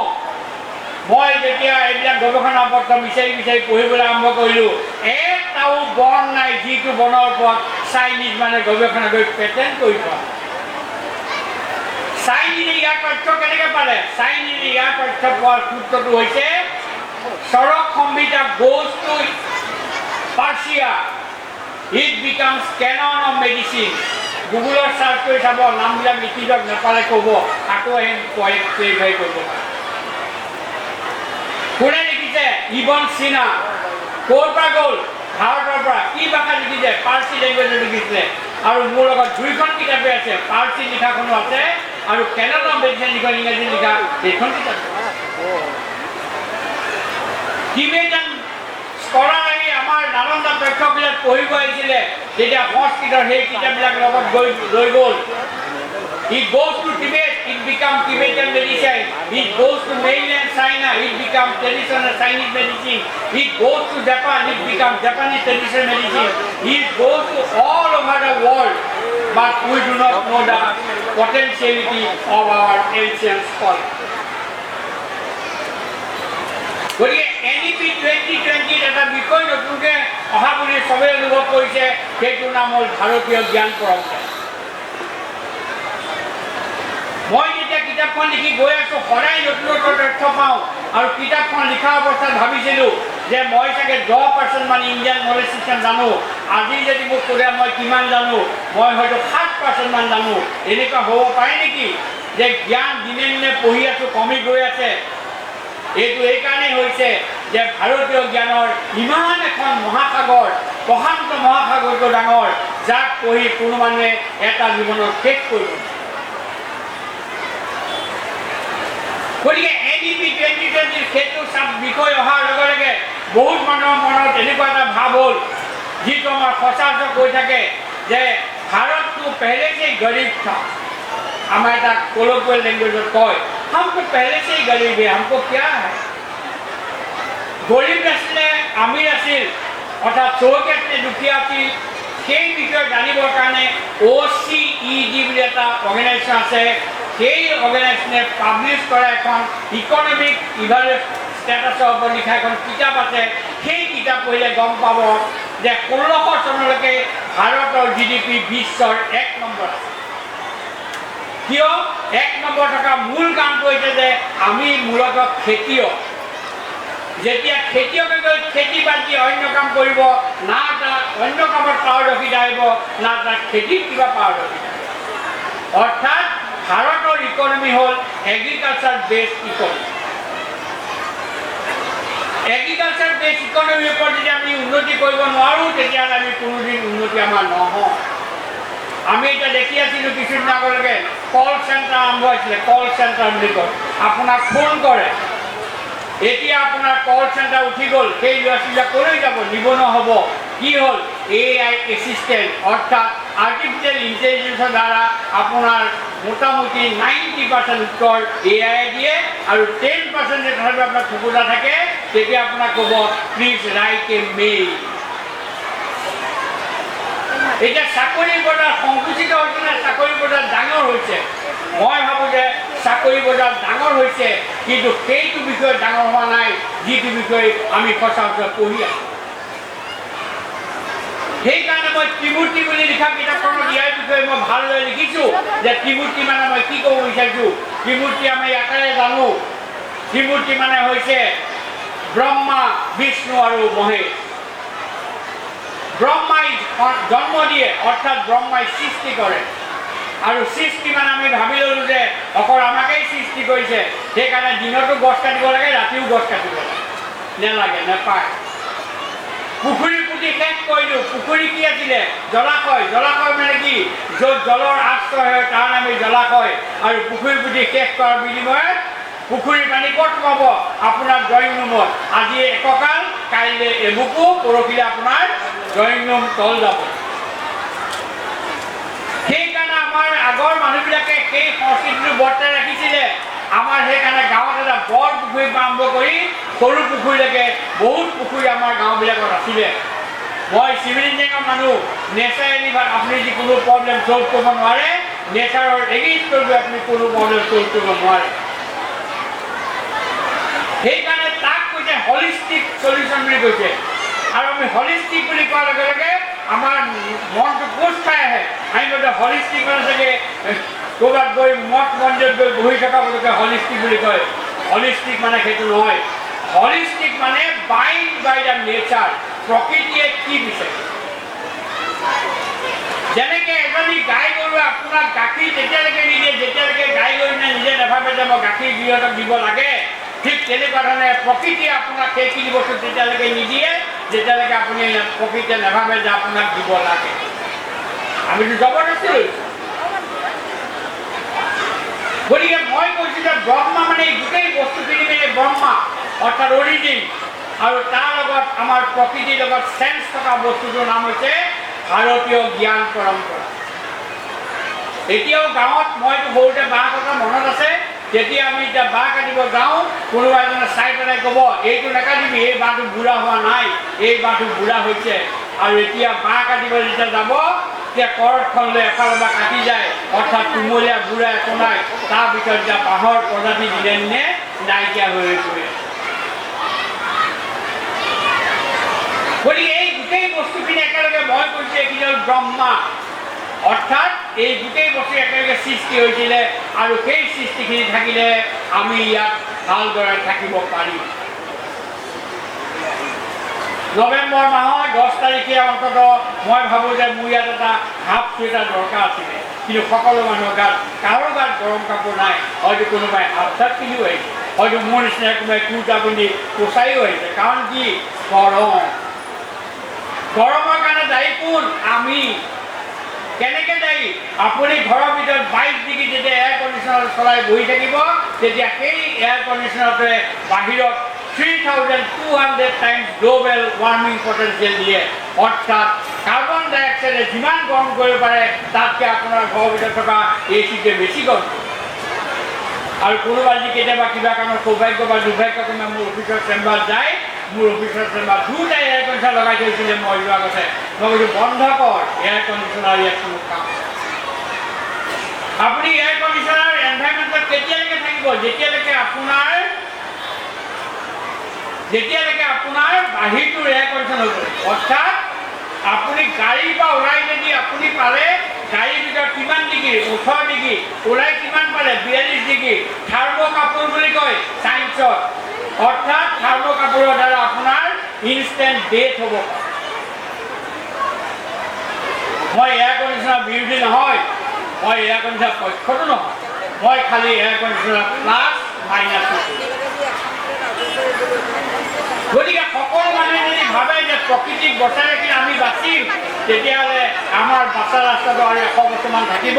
আৰু যদি আমি ভাবোঁ যে প্ৰকৃতিৰ জহন্নামে যাওক, আমি কেৱল জীয়াই থাকিবলৈ সুখ সমৃদ্ধিৰে, তেতিয়াহ'লে আমি হয়তো জীয়াই থাকিম, আমাৰ উপৰি পুৰুষে জীয়াই থাকিব নোৱাৰে। সেইকাৰণে মই আজিৰ পৰা 2 বছৰৰ আগত পাব্লিছ হোৱা অক্সফৰ্ড ইউনিভাৰ্চিটিৰ এটা গৱেষণা ৰিপৰ্ট পঢ়িছিলোঁ।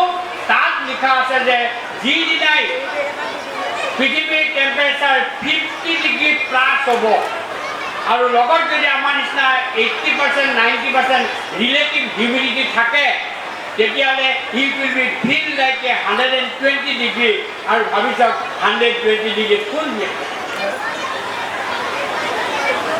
নিউক্লিয়াৰ বোমে কি কৰে সেইটোৱে কৰে তাপ বহাই পেলাই মানুহ হত্যা কৰে আৰু খাৰা মানুহ মৰে আৰু হয়তো আমাৰো হয়তো বহুত দিনলৈকে দিনে থাকিলে নাযাব যেতিয়া আমি খাৰা মানুহ এটা হয়তো নাইকিয়া হৈ কিমান ডেকা ল'ৰা আজিকালি মোৰ ঢুকাইব লৈছে হাৰ্ট ষ্ট্ৰকত ঢুকাইছে কিবা হৈছে লাষ্টত কাৰ্ডিয়াক এৰেষ্ট বুলি কয় ইমানকে কাৰ্ডিয়াক এৰেষ্ট হ'বৰ কাৰণে কেৱল 35 বছৰ 36 বছৰ ল'ৰা ছোৱালীকেইটাহে পাইছে নেকি আচলতে তাৰ লগত ক্লাইমেটৰ এটা ওতঃপ্ৰোত সম্বন্ধ কাৰ্বন ডাই অক্সাইডৰ যেতিয়া কণ্টেণ্ট যেতিয়া বাঢ়ি যায় তেতিয়া কাৰ্বন ডাই অক্সাইডে ব্লাডৰ লগত মিক্স হৈ পেলাই এটা এচিড ফৰ্মেশ্যন কৰে যিটো এচিডৰ কাৰণে মানুহৰ ব্লাড ক্লটিং হ'বলৈ আৰম্ভ কৰে আৰু ব্লাড ক্লটিং মানে আপুনি পানীৰ যিটো পাম্প সেই পাম্পটোক আপুনি গ্ৰীজ পাম্প কৰিব দিয়া নিচিনা এটা অৱস্থা হৈ যায় অৰ্থাৎ আমাৰ ভিতৰত থকা পাম্পটোৱে পানী পাম্প কৰিবৰ কাৰণে বনাইছিলে ভগৱানে আপুনি তাক ক'লে গ্ৰীজ পাম্পৰ লগে লগে পাম্পৰ ফেইলিয়াৰ হয় আৰু মানুহৰ ইনষ্টেণ্ট ডেথ আৰু গ্লোবেল ৱাৰ্মিঙৰ কাৰণে আৰু এটা সমস্যাৰ সৃষ্টি হৈছে যে 5খন দেশ আছে যিবিলাক দেশত আমি কৰা উৎপাতৰ কাৰণে বুলিয়ে কৈছোঁ বেয়া নাপাব আমি কৰা অত্যাচাৰৰ কাৰণে টেম্পাৰেচাৰ বাঢ়ি যোৱাৰ কাৰণে 500খন দেশ পৃথিৱীৰ পৰা নাইকিয়া হৈ যায়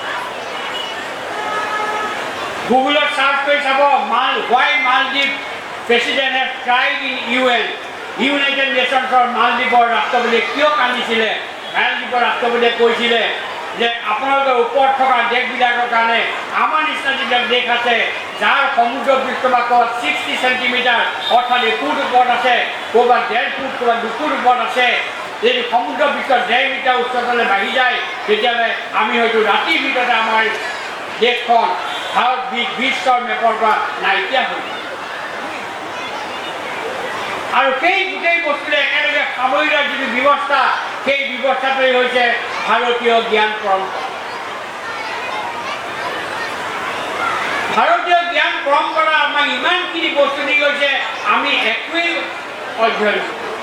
একোৱেই কোনে অধ্যয়ন নকৰিলে আচলতে অধ্যয়ন নকৰাৰ কাৰণটো হৈছে 1835 চনত লৰ্ড মেকালে বুলি যিজন মানুহ আছিলে তেওঁ দিয়া শিক্ষানীতি লৰ্ড মেকালে শিক্ষানীতিৰ যি কিতাপখন বা ৰিপৰ্টটো পঢ়ে বহুত ডাঙৰ ৰিপৰ্ট আপুনি কিৱৰ্ড দি চাৰ্চ কৰি চাব তাত লিখা আছে যে আমাক কেৱল কলঘৰ চলোৱা আৰু অফিচৰ কাৰণে কেৰাণী দৰকাৰ গতিকে কিমানটোৱেই শিক্ষা দিব লাগে য'ত কলঘৰ আৰু কেৰাণী বনোৱা হয় সেইকাৰণে আমাৰ ওচৰত ইটো পাৰে থকা স্কুলখনৰ নাম Jorhat gov boys HSMP school অৰ্থাৎ তাত এটা সময়ত ফিটাৰ কাৰ্পেণ্টাৰ আদি আৰু তাৰ মূলত কাৰণটো হৈছে যে চাহ বাগানৰ কলঘৰ চলাবৰ কাৰণে ফিটাৰ আৰু কাৰ্পেণ্টাৰ দৰকাৰ ব্ৰিটিছে দিয়া শিক্ষাত কোনোদিন নকৰে যে তোমালোকক উদ্ভাৱন কৰা কৰে তোমালোকে একো নবনাবা সব আমি লৈ আহিম ব্ৰিটেইনৰ পৰা খালি তোমালোকে গ্ৰীণ চুইচ দিয়া মেচিন চলিব আৰু ৰেড দিয়া বন্ধ সেই শিক্ষাৰ এতিয়া ৰিভেম্পিঙৰ দৰকাৰ আছে সেইকাৰণে NEP 2020 শিক্ষা ব্যৱস্থাৰ সম্পূৰ্ণ ৰিভেম্পিং কৰা বিষয় আৰু আমি ভাবোঁ যে সকলো বিষয় এটা বুলি ভাবোঁ আমি গ'লোঁ আমি কিন্তু সকলোৱে ডলবি স্টিৰিঅফনিক চাউণ্ড শুনি ভাল পাওঁনে নাপাওঁ ডলবি ডিজিটেল বুলি ক'লে মনটো উচপিচাই থাকে ডলবি ডিজিটেল কি স্টিৰিঅফনিক চাউণ্ড কিন্তু আমি মনোটনিক চাউণ্ডত আমি পঢ়া শুনা কৰিলোঁ কি পঢ়া শুনা কৰিলোঁ আমি ভাবিলোঁ যে অসমীয়া বিষয় আৰে অসমীয়া বিষয়ত কোনো বিজ্ঞানৰ দৰকাৰ নাই অসমীয়া তাতকৈ বেছি বিজ্ঞান আমি ভাবিলোঁ ইংৰাজী বিষয়ত কোনো বিজ্ঞানৰ দৰকাৰ নাই ইংৰাজী বিষয়তকৈ বেছি বিজ্ঞান Stanford university Harvard university Columbia ইউনিভাৰ্চিটিত আজিৰ পৰা 20 বছৰ আগতে পলিটিকেল চায়েন্সত এটা মেথমেটিক্সৰ কোৰ্চ দিয়ে মেথমেটিক্স ফৰ পলিটিকেল চায়েন্টিষ্ট আমি কিন্তু নকৰোঁ আমাৰ ওচৰত নাহিলোঁ আমি সেইটো ইচ্ছা প্ৰকাশ আৰু সেইকাৰণে আমাৰ ইলেকশ্যন প্ৰেডিকশ্যন কৰাৰ কাৰণে যিবিলাক মডেলিং হয় সেই মডেলবিলাক তাৰ পৰা আনি ডাইৰেক্ট ইয়াত put the value get the value ভাবে আৰু সেইটো ভাবাৰ বিনিময়ত কি হয় আজি কোনোবা এটা চন্দ্ৰবাবু এজন মানে প্ৰেডিকশ্যন কৰি গ'লে আমুক পাৰ্টীয়ে 400 পাব, ৰিজাল্ট দেখিছে 300, কোনোবা পাৰ্টীয়ে গ'লে 200 পাব, কি দেখিলে 300 পালে। কাৰণ আমাৰ ইলেকশ্যন প্ৰেডিকশ্যন মডেল পলিটিকেল চাইণ্টিষ্টে তাক ফ্ৰেম কৰিব নাজানে।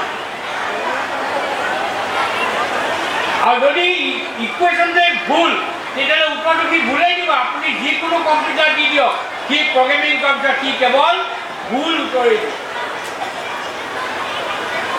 এই গোটেইবিলাক বস্তু একেলগে লগাই তাৰ নাম কৈছে multi disciplinary education and research. আৰু তাক মই কৈছোঁ বিষ্ণু, অৰ্থাৎ পালন কৰা, যি সকলোকে সমদৃষ্টিৰে চায়। আজি সূৰ্যই পোহৰ দিছে যদি আপোনাৰ ঘৰতো দিছে, যদি আপোনাৰ ঘৰ ৰাজ অট্টালিকা হ'লেও দিব, আৰু মোৰ ঘৰ যদি খেৰৰ হ'লেও মোৰ ঘৰতো সূৰ্যই পোহৰ দিব।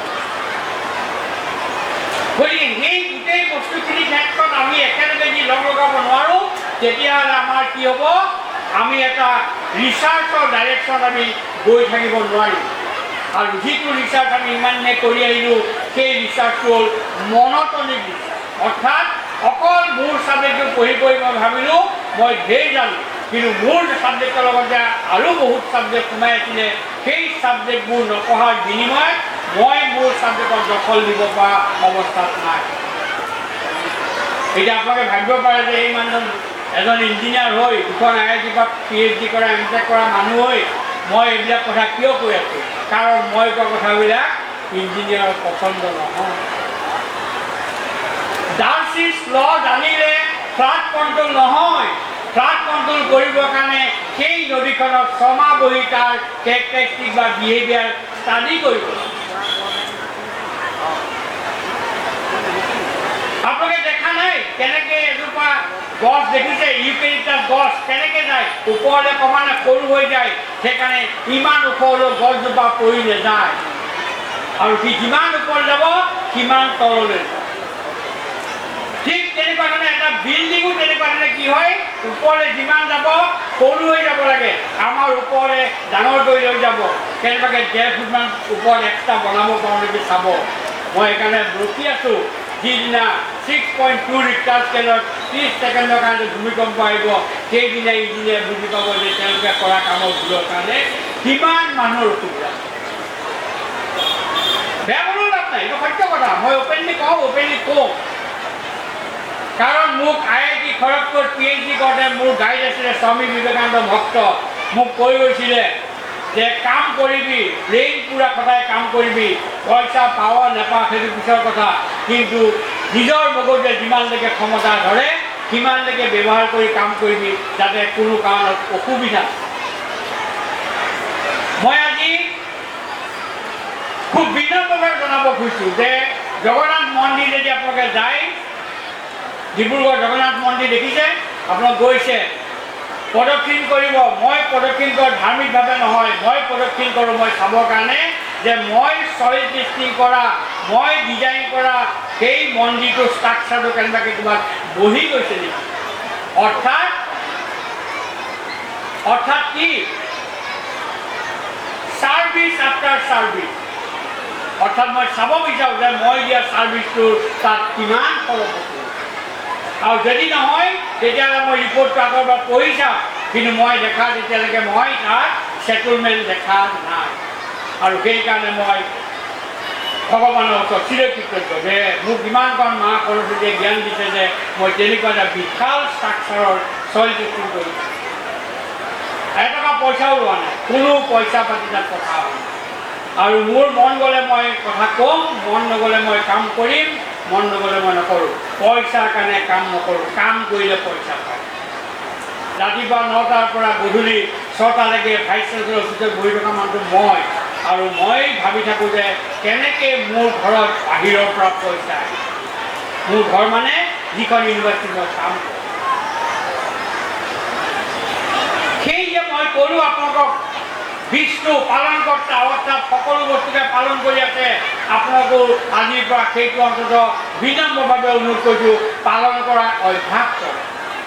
আৰু আজিকালি নতুন এটা পদ্ধতি আহি গ'ল, ঘাঁহটো ক্লিপিং কৰাৰ জেগাত আজিকালি তাত স্প্ৰে কৰি, সেইটো আৰু আপুনি গম নোপোৱাকৈ সেই স্প্ৰেটো মাটিত যাব, ভাপ হৈ যেতিয়া আপোনাৰ ভিতৰত সোমাব, তেতিয়া আপুনি গম পাব যে সেই ভাপৰ বিনিময়ত আপোনাৰো অৱস্থা বিনিময়ত বেয়া হৈ যায়। আমি ভাবা নাই, আমি ঘাঁহ মাৰি দিলোঁ, কিন্তু ঘাঁহ মৰাৰ বিনিময়ত সেই যে ভাপটো আপোনাৰ নাকেদি ভিতৰত সোমাই যাব, সেইকাৰণে কি হ'ব, আপোনাৰ গাত বিভিন্ন ধৰণৰ বেমাৰ আহিব। গতিকে মই ক'ব খোজা কথাটো এইটো যে এই গোটেই বস্তুখিনি যে একেলগে থাকিব, তেতিয়া আমি একেলগে থাকিব পাৰিম, ভালদৰে থাকিব পাৰিম। সেইকাৰণে এতিয়া গোটেই বিশ্বই কৈছে প্ৰথম 2022, তাৰপিছত 2030, এতিয়া 2050, আৰু কেতিয়া হ'ব বহনক্ষম বিকাশ কোনো নাজানে, কাৰণ তেওঁলোকৰ DNA কেৱল ভোগৰ বস্তু শিকোৱা হৈছে, ত্যাগৰ বস্তু কেৱল শিকা হয়, কেৱল আমাৰ দেশত ত্যাগৰ বস্তু। সেইকাৰণে আমাৰ পূজা পাঠ কৰিলে কয় পৃথিৱীৰ শান্তি, বনস্পতি শান্তি, জল শান্তি, আন্তৰিক শান্তি, সকলো বস্তু শান্তি। কি বুজিলে? জল শান্তি মানে কি? জলক প্ৰদূষিত নকৰিবা, তাক তাৰ ভাগে থাকিব দিয়া। পৃথিৱীৰ শান্তি মানে কি? বসুন্ধৰা যি আছে তাক আপুনি কেমিকেল দি পেলাই আপুনি তাক নষ্ট নকৰিব, কেমিকেল দি আপুনি মাটিটো মৰিবই, লগতে আমাৰ ফালেও 2 এদিন কমি গৈ। আন্তৰিক শান্তি, আকাশ শান্তি, মানে গোটেই বস্তুবিলাক যে নিজৰ নিজৰভাৱে শান্তি থাকিব পাৰে, তেতিয়াহ'লে আমিও শান্তি থাকিব পাৰিম, নহ'লে আমিও শান্তি নাথাকোঁ আৰু সেই বস্তুবোৰ শান্তি থাকে। তাতকৈ আৰু কিবা বহনক্ষম বিকাশৰ সূত্ৰ আছে নেকি ক'ৰবাত? মইতো পোৱা নাই। যেতিয়া মই এই কথাটো লৈ এটা লেকচাৰ দিছিলোঁ RI ভূপালত, মই অসমৰ ভিতৰত বহুত বেছি কথা কৈ পোৱা নাই যদি এবাৰ ক'বলগীয়া হৈছে ওচৰে পাজৰে, কিন্তু অসমৰ বাহিৰত মই তাকে বেছি কৈছোঁ। তেতিয়া তেওঁলোকে আচৰিত হৈছে যে আপুনি এনেকুৱাতে কেনেকৈ চিন্তা কৰে। মই you have to think out of the box. কিতাপত থকা শব্দ পঢ়াৰ বিনিময়ত মানুহৰ জ্ঞানৰ বিকাশ নহয়। মানুহৰ জ্ঞানৰ বিকাশ মোৰ মতে, মই কিতাপখনটো লিখিছোঁ 4টা স্তৰত হয়। এটা হ'ল ইনফৰ্মেশ্যন। এতিয়া মোৰ যিটো মোবাইল আছে, এইটো ইয়াত কিজানি 5000 কিতাপ আছে, আৰু সেই 5000 কিতাপ মই পঢ়িলেও মোৰ কিন্তু জ্ঞান নহয়। 5000 কিতাপ আপোনাৰ লগত থকা মানে আপুনি বজাৰৰ পৰা কিনি অনা শাক চব্জি ইত্যাদি কৰি বস্তুবিলাক তাত আছে, সেই কিনি আছে। তাক যেতিয়া ৰান্ধিব, তেতিয়া কি ইট বিকাম নলেজ, অৰ্থাৎ তাক পাক কৰাৰ পিছত যেতিয়া খাব পৰা হ'ব, তেতিয়া কি নলেজ হ'ব। আৰু পাক কৰাৰ পিছত আপুনি যেতিয়া খালে, খোৱাৰ পিছত যেতিয়া আপোনাৰ শৰীৰে তাক হজম কৰিব পাৰিলে, then it will become wisdom. আৰু যেতিয়া আপোনাৰ তাত হজম কৰাৰ পিছত গোটেই বস্তুবিলাক, মোৰ মাংসপেশীত প্ৰটিন লাগে, চকুত ভিটামিন লাগে, ক'ৰবাত নিউট্ৰিয়েণ্ট লাগে, সেই গোটেইখিনি যে দিব পৰা কেপাচিটি বিল্ড আপ কৰিব, তাৰ নাম হ'ল স্পিৰিচুৱেল। অৰ্থাৎ এজন মানুহৰ যদি কিবা এটা বিষয়ত আল্টিমেট জ্ঞান প্ৰাপ্তি হয়, তেতিয়া সেই মানুহজনক কোৱা হয় he is a men of spiritual. আৰু আমি এনেকুৱা ধৰণে কৈ দিলোঁ, স্পিৰিচুৱেলিটি মানে আপুনি যদি কোনোবা এটা ল'ৰা কয় বিকাম স্পিৰিচুৱেল, মাক বাপেকে ক'ব আৰে স্পিৰিচুৱেল হ'ব নালাগে, সি ঘৰৰ পৰা ভাগি যাব। আৰু মোৰো মাক গৈ ক্লাছ 7ত যেতিয়া মই শ্ৰীমদ ভাগৱত গীতা ঘৰত পঢ়িব লৈছিলোঁ, মোকো মাক গৈ তেনেকেই কৈছিলেগৈ যে এই খুৰীদেউ ল'ৰাটোক এখন পঢ়িব নিদিবা, সি হয়তো ঘৰৰ পৰা ভাগি গুচি যাব। কিন্তু মই ঠিকেই আছোঁ, আৰু মই হয়তো আপোনালোকৰ সন্মুখত এজন সুস্থ সবল এজন বক্তা হিচাপে কথাখিনি কৈ আছোঁ। হয়নে নহয়? নে কিবা বিকৃতি দেখিছে? সব ঠিক আছেনে? নে কিবা বিকৃতি আছে? নাই না? সেই কিতাপ পঢ়ক, আৰু কিতাপ পঢ়িবৰ কাৰণে ৰঙা কাপোৰে মেৰাই থ'ব নালাগে। কিতাপ য'ত মন যায় তাতে পঢ়ক। এতিয়া মোৰ ইয়াত থাকে ঋগ্বেদ, যজুৰ্বেদ, সামবেদ, অথৰ্ববেদ, গোটেইবিলাক আছে। যেতিয়াই মন যায় তেতিয়াই পঢ়িব পাৰিব। এতিয়া আপোনাক কোৱা কথাবিলাক কিতাপখন লাগিলেও মই আপোনাক দেখুৱাই দিব পাৰিম, কিন্তু কিতাপ দিয়া নহ'ব, কাৰণ বহুত কষ্ট কৰি বিচাৰিছোঁ। আপোনালোকেও বিচাৰি লওক। কষ্ট কৰি ঘটাৰ মূল্য বেছি, হয়নে নহয়? কষ্ট কৰি ঘটাৰ মূল্য বেছি, হয়নে নহয়? হয়, কষ্ট কৰি ঘটিলে তাৰ মূল্য বেছি পায়, আৰু তাক আদৰ সাদৰ কৰি আমি ভাবোঁ যে আমাৰ কেইটা আছে আমাৰ গানৰ স্বৰ কেইটা আছে ছাত্ৰ ছাত্ৰীসকলে ক'ব কেইটা আছে সা ৰে গা মা পা ধা নি হয়নে সাতটা স্বৰ ক'ৰ পৰা আহিছে সাতটা স্বৰ আহিছে খামা বেদৰ পৰা খামা মানে সমান চামানা মানে সংগী মই বুলি ক'ব নালাগে চাৰ্লছ চিভিলিয়ানে কৈছে 1922 চনত আশুতোষ মেমৰিয়েল লেকচাৰ দিবলৈ তেওঁ কৈছে যে acoustic knowledge of ancient Hindu আৰু হিন্দু মানে কেৱল হিন্দু পূজা পাঠ কৰাৰ কথা কোৱা নাই হিন্দু মানে সিন্ধু নদীৰ পাৰত বাস কৰা সকলো মানুহকে হিন্দু বুলিয়েই কৈছে ষ্ট্ৰিং মিউজিক আৱিষ্কাৰ ক'ৰ পৰা হৈছে সৰস্বতী বীণাৰ পৰা তাক মডিফাই কৰি কোনোবাই বনালে মেণ্ডলিন কোনোবাই বনালে গীটাৰ কোনোবাই বনালে কিবা বেছিক ক'ত বেছিক হৈছে সৰস্বতীৰ বীণা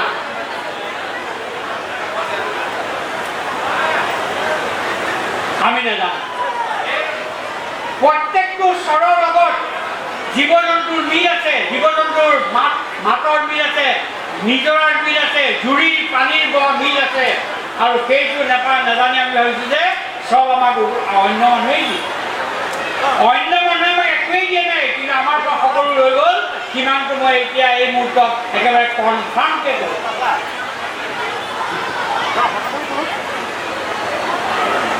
গতিকে এই বস্তুবিলাক আমি কেতিয়া গম পাওঁ কেনেকৈ জানো আমি জানিবৰ কাৰণে ৰঙা কাপোৰত বনাই থোৱা কিতাপবিলাক আমি মন্দিৰ নামঘৰ য'ত সোমাই আছে তাৰ পৰা উলিয়াই নি আমি পঢ়িব লাগে আমাৰ মনীষীবিলাক বৈজ্ঞানিক বুলিয়েই ক'ব লাগিব কাৰণ তেওঁলোকে যিবিলাক কথা লিখি থৈ গৈছে আজি বৈজ্ঞানিকৰ কাৰণে সেইটো এটা একোটা ডাঙৰ দৰ্শক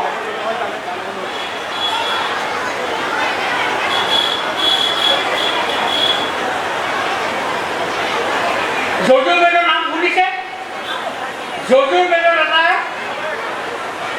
শ্লোক আছে তাত লিখা আছে কি লিখা আছে সাগৰৰ পানী আকাশলৈ যায় আৰু আকাশত গৈ আকাশ গৰ্ভৱতী হয় আৰু তাৰপিছত তাৰ পৰা বৰষুণ হয় নাম্বাৰটো মই আপোনালোকক তাৰ যিটো এই আছে মই নাম্বাৰটো দি দিম তাত কৈছে আমাৰতো সেইটোৱে কৈছে বিজ্ঞানে না নাই কোৱা নেকি পানী ওপৰলৈ যায় মেঘ হয় মেঘৰ পৰা বৰষুণ হয়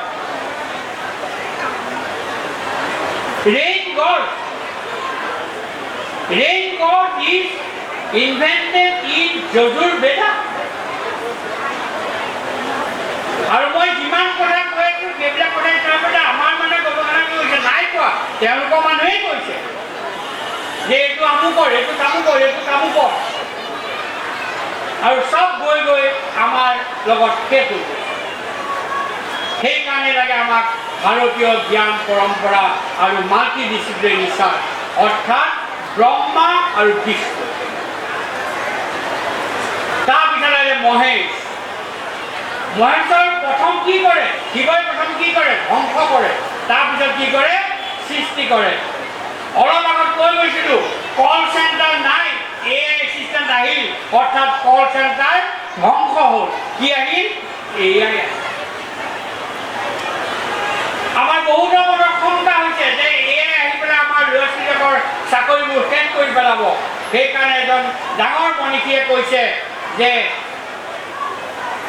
AI will not destroy human intelligence but a person without AI will definitely destroy the human অৰ্থাৎ এজন মানুহৰ লগত যদি AI জ্ঞান থাকে তেওঁ শেষ কৰিব নোৱাৰে কিন্তু এজন মানুহৰ যদি AI জ্ঞান নাথাকে তেওঁ AI শেষ কৰিব অৰ্থাৎ তেওঁ চাকৰি কাইলৈ পৰা নাইকিয়া হৈ যাব আজি আপোনালোকে জানে এমাজনত 6 লাখ মানুহক টাৰ্মিনেট কৰা এটা পৰিকল্পনা চলি আছে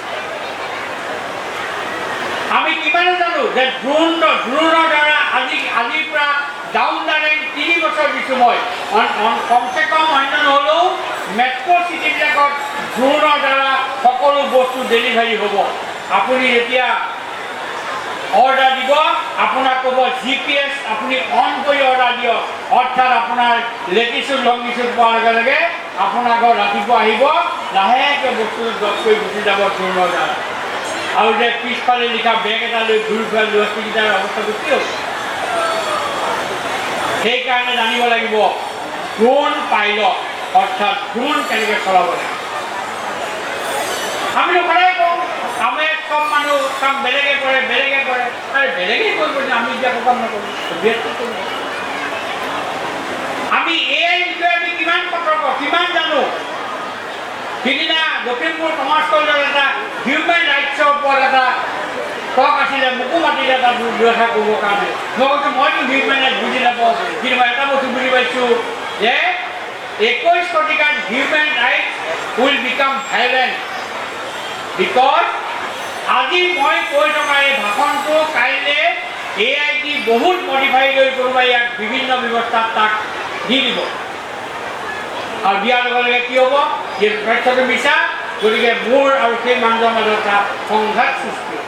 অৰ্থাৎ এটম বম বনাবৰ কাৰণে এটমৰ আৱিষ্কাৰ হোৱা নাছিলে, আৰু এটমৰ আৱিষ্কাৰ হৈছিলে এনাৰ্জি ছাষ্টেইনেবিলিটিৰ কাৰণে, যিহেতু 1 কেজি ইউৰেনিয়ামে যিমান বিদ্যুৎ উৎপাদন কৰিব পাৰে, সিমান বিদ্যুৎ হয়তো 1 লাখ লিটাৰ ডিজেল বা পেট্ৰল জ্বলালেও উৎপাদন কৰিব। কিন্তু কি হ'ল, এটম বোম বনাই হিৰোশ্বিমা নাগাচাকি শেষ কৰি। ঠিক তেনেকুৱা ধৰণে আমি AI মানে ইমান কণ বুজি পাইছোঁ যে AI মানে কাৰোবাৰ মুখ, কাৰোবাৰ ভৰি, কাৰোবাৰ হাত কাটি আনি লগাই এখন ছবি বনাই ছ'চিয়েল মিডিয়াত শ্বেয়াৰ কৰিব পাৰিলে নিজকে আমি এজন AI বিদগ্ধ পণ্ডিত হিচাপে গণ্য কৰোঁ, আৰু সেইটোৱেই হ'ব AI কাৰণে আটাইতকৈ ধ্বংসমূলক। আজি কিছুদিন আগত আপোনালোকে দেখিছিলে যে এটা নিউজ চেনেলত, জি নিউজত প্ৰবেবলি, মই যিমানটো মনত আছে, এজন মানুহে আহি পেলাই নিউজ কৰি আছে, কিন্তু মানুহজন তাত আচলতে নাই, আৰু সেই ব্যৱস্থাটোৰ নাম কৈছে ভাৰ্চুৱেল ৰিয়েলিটি। আৰু এই গোটেইবিলাকে একেলগে কৈছে যে 21 শতিকাৰ টেকনিকেল স্কিল, তাত আছে AI, artificial intelligence, machine learning, internet of things, তাৰপিছত আছে কি virtual reality, augmented reality, data science, robotics and drone technology.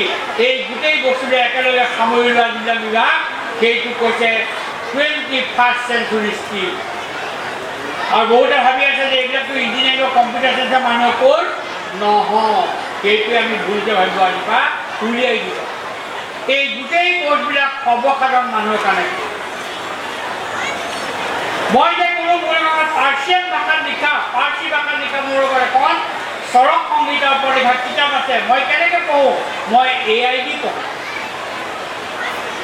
Artificial intelligence দি মই পঢ়োঁ, তাক আপোনালোকে ব্যৱহাৰ কৰিব পাৰিব। আপোনালোকেও যিকোনো বস্তু ট্ৰান্সলেট কৰিব লাগে, মিনিং লাগে, আপোনালোকে দি দিব, গুগল লেন্স আছে তাত দিব, নহ'লে AI বিভিন্ন ছফ্টৱেৰ পাব তাত দি দিব, সকলো ভাষাৰ কিতাপ বুলি পঢ়িব। এখন ইংৰাজী 200 পেজৰ কিতাপ অসমীয়া অনুবাদ কৰিবৰ কাৰণে মোক 1 ঘণ্টা সময় লাগে, কিন্তু এডিট কৰিবৰ কাৰণে মোক 1 সপ্তাহ সময় লাগে। কাৰণ AI সকলো বস্তু বুজি নাপায়, কাৰণ AI এটা আৱেগবিহীন এটা মেচিন টুল, তাত কোনো আৱেগ নাই, তাত কোনো ব্ৰেইন নাই। তাৰ যিটো ব্ৰেইন বুলি আমি ভাবোঁ, সেই ব্ৰেইনটো আমাৰ নিচিনা কিছুমান মানুহে দিয়া ইনপুটৰ ওপৰত পৰিছে। আমি দিনাতে ভয় খাই আছোঁ যে AI আমাক শেষ কৰিব, AI আমাক শেষ কৰিব। AI will be good for you, not bad for us. গতিকে এই গোটেই বস্তুবিলাক যেতিয়া একেলগে সামৰি ল'ব, লোৱাৰ লগে লগে সেই কথা দেখা যাব যে জাষ্ট লাইক এ চিড, কাৰণ শিৱই প্ৰথম ধ্বংস কৰে, তাৰপিছত সৃষ্টি। গতিকে সৃষ্টিটো হ'বই, আৰু ধ্বংস নহ'লে কোনদিন সৃষ্টি নহয়। যদি এনেকুৱা ধৰণে আমি ভাবোঁ যে এই তিনিটাৰ ওপৰত যদি আমি ভাবোঁ, তেতিয়াহ'লে আমি NEP 2020 বিষয়ে বুজি পাম, আৰু নহ'লে আমাৰ কাৰণে NEP 2020 চৰকাৰৰ ঘৰৰ পৰা দিয়া আঁচনিবিলাকৰ নিচিনাকৈ এখন আঁচনি হৈ থাকিছে। 19 1986 চনৰ ৰাজীৱ গান্ধীয়ে বনোৱা নিউ এডুকেশ্যন পলিচি যেতিয়া আহিছিল, তাৰপিছত 1989 চনত ভিপি সিং গভৰ্ণমেণ্টে এখন ওৱান মেন কমিশ্যন বনাইছে, ৰংগমূৰ্তি কমিশ্যন বুলি। সেই ৰংগমূৰ্তি কমিশ্যনৰ ৰিপৰ্টটো আপোনালোকে গুগলত পাব, PDF ফৰ্মেটত পঢ়ি চালে গম পাব তাত কি। আজি থকা 60% বস্তু তেতিয়াও আছিলে, কিন্তু সেই বস্তুবিলাকৰ কি হ'ল, কেৱল ইমেজটো ইমপ্লিমেণ্ট হ'ল, আচল বস্তুটো ইমপ্লিমেণ্ট নহ'ল। এতিয়া যদি এগৰাকী মহিলাই যদি ঘৰত যদি ড্ৰেছিং আইনাৰ সন্মুখত বহি নিজক স্ন' পাউডাৰ ক্ৰীম লগাব খুজিছে, আইনাৰ চেহেৰা নেকি আইনাখনত যদি ক্ৰীম লগাই দিয়ে, মানুহগৰাকী মেকআপ হ'ব জানো? নহয়। 1986 চনৰ নিউ এডুকেশ্যন পলিচি তেনেকুৱাই হ'ল। মই কোৱা নাই ৰংগমূৰ্তি বোলা যিজন গৱেষণা সমৃদ্ধ মানুহ, তেখেতৰ ৰিপৰ্টত হুবহু মই কোৱা কথাকেই। এতিয়া আমি আহোঁ যে এখন শিক্ষানুষ্ঠানৰ এলামনিৰ দায়িত্ব কি। এলামনি মানে মই পাছ কৰা শিক্ষানুষ্ঠানটোৰ পৰা পাছ কৰি গ'লোঁ, মই এটা ডাঙৰ চাকৰি কৰিলোঁ, মই খাই আছোঁ, এলামনি কাম কিমানতে সীমাবদ্ধ নহয়। আৰু স্কুলখন বা কলেজখনৰ দায়িত্ব সিমানতে সীমাবদ্ধ নহয় যে বছৰেকত এদিন মাতিলোঁ, মাতি পেলাই ক'লোঁ যে আমি এটা প্ৰগ্ৰেম পাতি কিবা অকণমান দিয়া, সেইটো এলামনিক আমি মাজে মাজে আজিকালি ইমান ধুনীয়া ব্যৱস্থা হৈছে, গুগল মিটত হৈ আমি কথা পাতিব পাৰোঁ আৰু তেওঁলোকৰ সুখ দুখৰ বিষয়ে আমি আলোচনা কৰোঁ। যদি এলামনি নহয়, তেতিয়াহ'লে এখন অনুষ্ঠানৰ আগবঢ়াত বহুত বাধ্যবাধকতা আহিছে। কাৰণ আজি মই ভাবোঁ এই অনুষ্ঠানটো চাগে বহুতখিনি আৰ্থিক অনুদান এলামনিৰ পৰা পোৱা গৈছে। কাৰণ এলামনিয়ে তেতিয়াই দিব যেতিয়া এলামনিক স্কুলখনো নিজৰ বুলি গুৰুত্ব কৰে। ময়ো বিটেকৰ ল'ৰা ছোৱালীৰ লগত বহুতখিনি কথা পাতি গম পাওঁ। কেনেকৈ ভাবিলে যে ডক্টৰ যদি ল'ৰা কেনেকৈ ইঞ্জিনিয়াৰ হৈ গ'ল, হাজৰিকাৰ ছোৱালী কেতিয়াও জেনেৰেল কৰিব। আপোনালোকে সেইটো মানসিকতাৰ পৰা বিনম্ৰভাৱে অনুৰোধ কৰিছোঁ, ওলাই আহিব, নহ'লে ল'ৰা ছোৱালীবিলাক বহুত বিপদে পৰিছে। এটা ছেমিষ্টাৰ যেতিয়া এজনী ছোৱালীয়ে 3 মাহ ক্লাছ নকৰিলে, মোক যেতিয়া ফেকাল্টিয়ে ক'লে যে ছাৰ এই ছোৱালীজনীয়ে ক্লাছ কৰা নাই, মই ক'লোঁ ঘৰ ক'ত? কৈছে গুৱাহাটী। মই মাতা, মই কথা পাতিম। ফেকাল্টি আৰু মই তাইৰ লগত কথা পাতি গম পালোঁ যে তাই পঢ়িব পৰা নাছিলে ফিজিক্সৰ মেজৰ, আৰু মাক বাপেকে আহি পেলাই ক'ত দিলে, বিটেকৰ এডমিশ্যন দিলে। গতিকে তাই ক্লাছ কৰিবলৈও মন নাই, পঢ়িবলৈও মন নাই। মই ক'লোঁ তুমি গুচি যোৱা, এবছৰ লছ হ'ল, ডাঙৰ কথা সেইটো নহয়, কিন্তু তুমি তোমাৰ কেৰিয়াৰটো ঘূৰাই পাবা। আৰু NEP 2020 সেইখিনিয়ে কৈছে। গতিকে এতিয়া কোনো কাৰিকুলাৰ এক্সট্ৰা কাৰিকুলাৰ এক্টিভিটি নাই, এভৰিথিং বিকাম কাৰিকুলাৰ। অৰ্থাৎ এটা ল'ৰা বা এজনী ছোৱালীয়ে যি সংগীতত ভাল লাভ আছে, তাক সংগীতত প্ৰতিষ্ঠা কৰে। যদি কোনোবা এজন এটা ল'ৰা ছোৱালী যি কিবা কাৰণত তাৰ ইন'ভেশ্যনৰ মন আছে, তাক ইন'ভেটৰ হ'ব। সকলো ল'ৰা ইন'ভেটৰ নহয়। আমি নিজে চেষ্টা কৰিছোঁ। আমি ল'ৰাক এনেকুৱা কৰি দিলোঁ, গানতো দিলোঁ, বাইকতো দিলোঁ, তাৰপিছত ড্ৰয়িং কৰিব দিলোঁ, আৰ্ট কৰিব দিলোঁ, তাৰপিছত ক'ৰবাত গৈ দেখিলোঁ ডিবেটিঙৰ কাৰণে ক'ৰবাত ৰিহাৰ্চল আছে, তাতো দি দিলোঁ।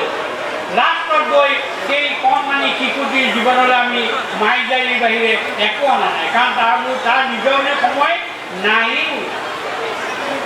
তাৰপিছত আমি কওঁ আজিকালি ল'ৰা ছোৱালীক ইমান অবাধ্য কিয় হৈছে? অবাধ্যটো হ'ব। আপুনি যিখিনি তাক 10 বছৰ 12 বছৰকৈ যিখিনি আপুনি তাক ৰাতিপুৱা 6 বজাৰ পৰা ৰুটিন এটা দি অত্যাচাৰ কৰিলে, তাৰ কথাটো তাৰ নিশ্চয় মন কিয়? এটা শিশুৰো সম্পূৰ্ণ ব্ৰেইন আছে। আমি ভাবোঁ যে শিশু মানে তাৰ ব্ৰেইনৰ বিকাশ নাই হোৱা। মই এইবিলাক প্ৰেক্টিচ কৰি চাই থাকোঁ। মোৰ ফুলখালিটোৰ ছোৱালী এজনী আছে, লখিমপুৰতে ঘৰ, শ্ৰীমতী। তাইক যেতিয়া মই এনেকৈ উলুটিয়াই পেলাই দিব বিচাৰোঁ, তাই মোৰ চোলাটো ধৰি লয়। আপুনি ভাবক, আপুনি ভাবে নেকি জ্ঞান? আমাতকৈ জ্ঞান। গতিকে মই এটা কথা কওঁ যে স্কুলতো শিক্ষক শিক্ষয়িত্ৰীয়ে মন কৰা দৰকাৰ যে সকলো ল'ৰা ছোৱালীকে একেটা কাম কৰিব নিদিব। একেটা কাম সকলো ল'ৰা ছোৱালীয়ে কৰিব নোৱাৰে। কপিল শৰ্মা শ্ব'ত আমাৰ ইস্কনৰ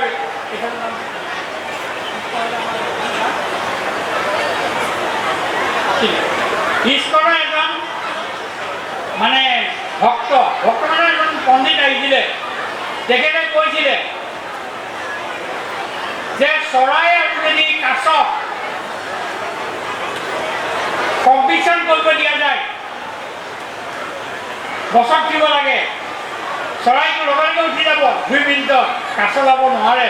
গতিকে সেইকাৰণে তেওঁ কৈছে যে সকলো ল'ৰা ছোৱালীয়ে সকলো কাম কৰিব দিয়া উচিত নহয়। খুব ধুনীয়াকৈ কৈছিলে। কেতিয়াবা কম্পিটিশ্যন মাষ্টৰ সেই ক্লিপটো পালে চাব, মোক ক'ব, মই এইবিলাকো চাওঁ, এনেকুৱা নহয় যাব নাচাওঁ, চাবতো চবেই লাগিব।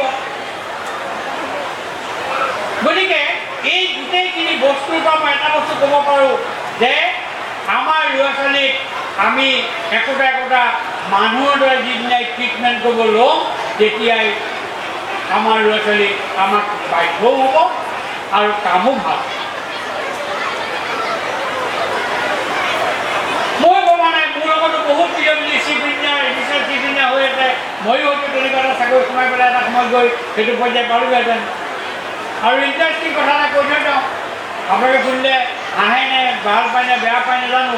মোৰ লগৰ এটা আছিলে ইলেক্ট্ৰিকেল ইঞ্জিনিয়াৰ, আৰু মোৰ এখন চাইকেল আছিলে, ঘৰ যিহেতু ইয়াতেই, চাইকেলখন লৈ দুটা আমি টাউনলৈ ওলাই আহোঁ, সি চলাই মই উঠোঁ। তেতিয়া আমি ফাইনেল ইয়াৰ কথা পাতিছিলোঁ যে ইয়াৰ পৰা ওলাই যোৱাৰ পিছত ৰাস্তাত চাইনবৰ্ডো নপঢ়ে। তাৰ জীৱন পূৰা সম্পূৰ্ণ সাৰ্থক হ'ল, চাইনবৰ্ড নাই পঢ়া এতিয়া, কিন্তু মই এতিয়া সকলো দিনে এতিয়া কৰিবলগীয়া এটা বাধ্যতামূলক পৰিৱেশত গ'ল। গতিকে সেইকাৰণে কয় যে আপোনাৰ কৰ্মই ক'ব আপোনাক কোনফালে লৈ যাব। বহুতখিনি কথা ক'লোঁ, বেছি কথা ক'লে অলপ বিড়ম্বনাও হয়, আমনিও লাগে। গতিকে মই ভাবোঁ যথেষ্টখিনি কথা আপোনালোকক কৈছোঁ। যদি আপোনালোকক কাৰোবাৰ কিবা সুধিব লাগে সুধিব পাৰিব। আৰু এইখিনি কথা কৈ মোক এইকণ সুযোগ দিয়াৰ বাবে মই উদ্যোক্তাসকলক মোৰ ফালৰ পৰা সকলো প্ৰতি নমস্কাৰ কৰি মোৰ ভাষণ ইমানতে সামৰণি মাৰিছোঁ। ধন্যবাদ।